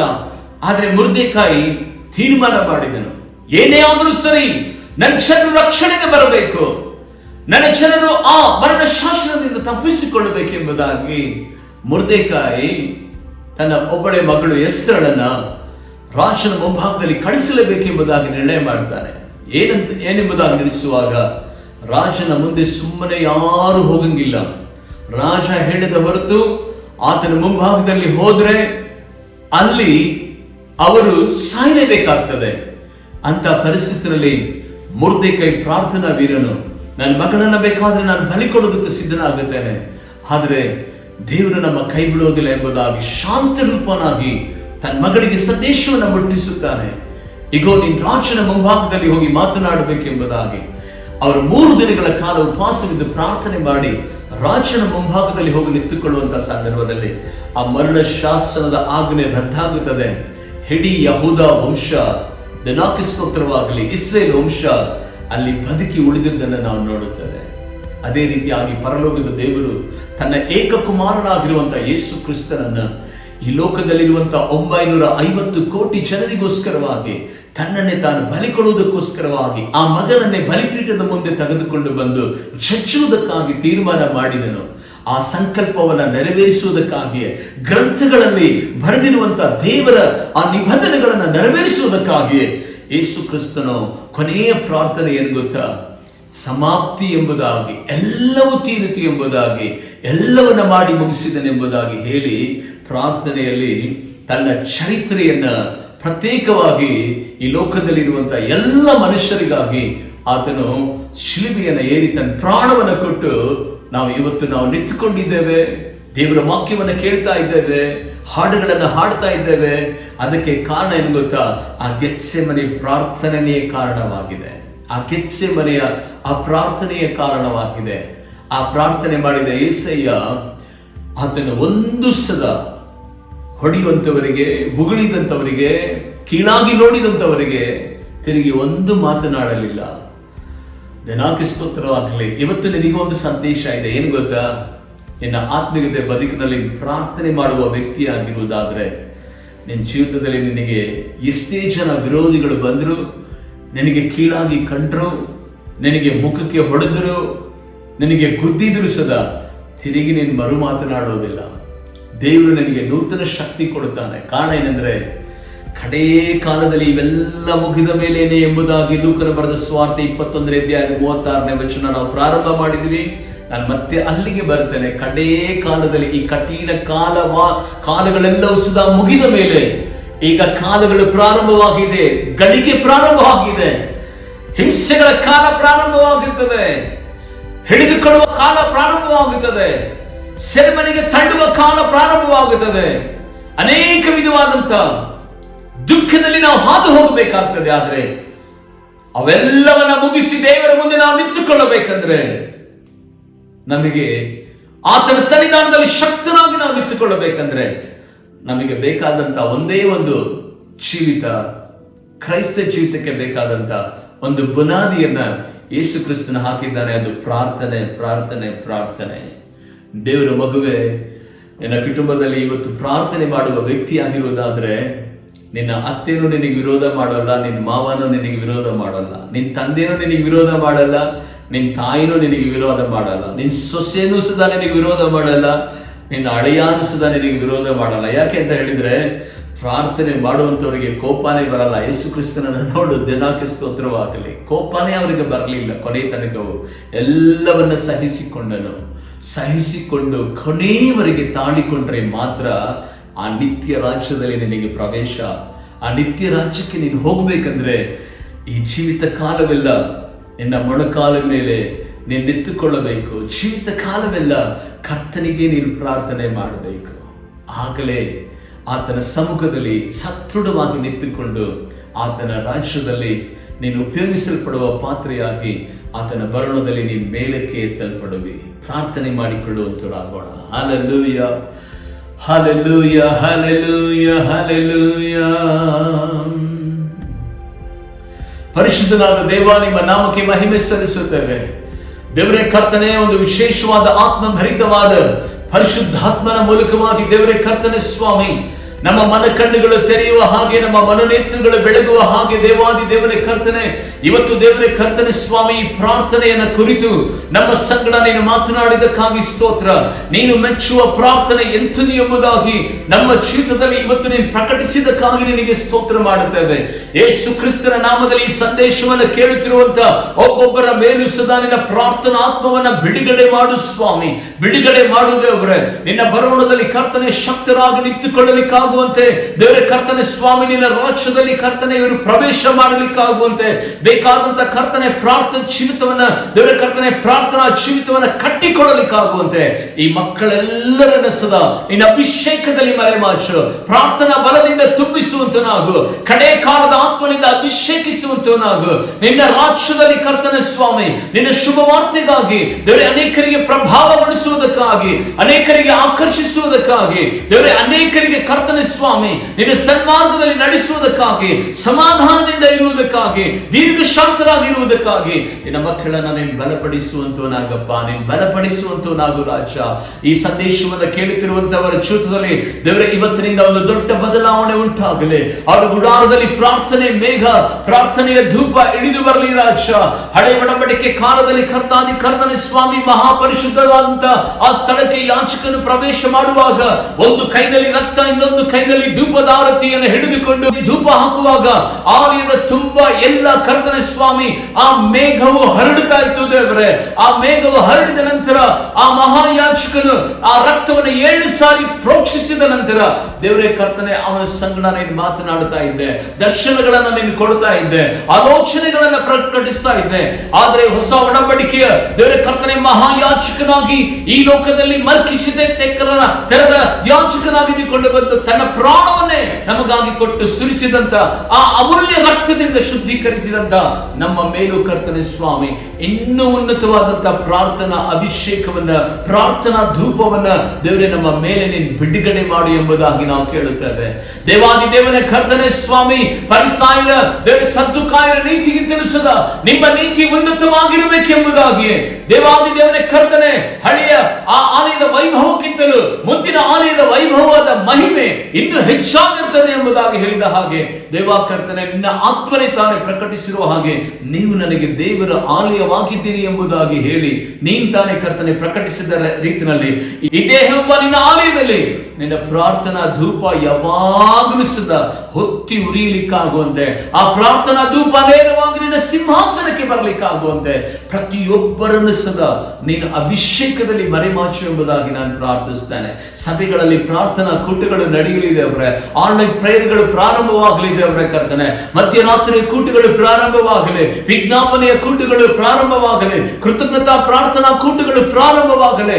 ನಮ್ಮ ದೇಶ ದೇವರೇ, ನಮ್ಮ ರಾಜ್ಯದಲ್ಲಿ ದೇವ ಕರ್ತನೆ ಸ್ವಾಮಿ ಪ್ರಾರ್ಥನೆಯ ಮೇಘ ಹಬ್ಬಿ ಹರಡಲಿ ದೇವರೇ ಕರ್ತನೆ, ಪ್ರಾರ್ಥನೆಯ ಧೂಪ ದೇವರೇ ನಮ್ಮ ದೇಶದಲ್ಲಿ ಕರ್ತನೆ ಸ್ವಾಮಿ ಹಬ್ಬಿ ಹರಡಲಿ ಸ್ವಾಮಿ, ಹಬ್ಬಿ ಹರಡಲಿ ದೇವರೇ.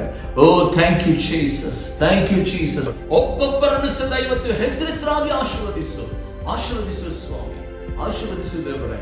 ನಮ್ಮ ಕರ್ನಾಟಕದಲ್ಲಿ ನಿನ್ನ ಉಜ್ಜೀವನ ಒಳಗಲಿ ದೇವರೇ, ಎಲ್ಲ ಸಮಯ ಸೇವಕರುಗಳಲ್ಲಿ ಕರ್ತನೆ ಈ ಸಂದೇಶ ಒಂದು ದೊಡ್ಡ ಬದಲಾವಣೆಯನ್ನು ತಂದು ಕರ್ತನೆ ಸ್ವಾಮಿ ನಮ್ಮೆಲ್ಲರನ್ನ ಸದಾ ನಿಮ್ಮ ಮಹಿಮೆಯಲ್ಲಿ ನಮ್ಮನ್ನ ಮರೆಮಾಚಿಕೊಂಡು ನಡೆಸಬೇಕೆಂಬುದಾಗಿ ಯೇಸು ಕ್ರಿಸ್ತನ ನಾಮದಲ್ಲಿ ಬೇಡಿ ಪ್ರಾರ್ಥಿಸುತ್ತೇನೆ ನನ್ನ ಪರಲೋಕದ ತಂದೆಯಾದ ದೇವರೇ. Amen, amen.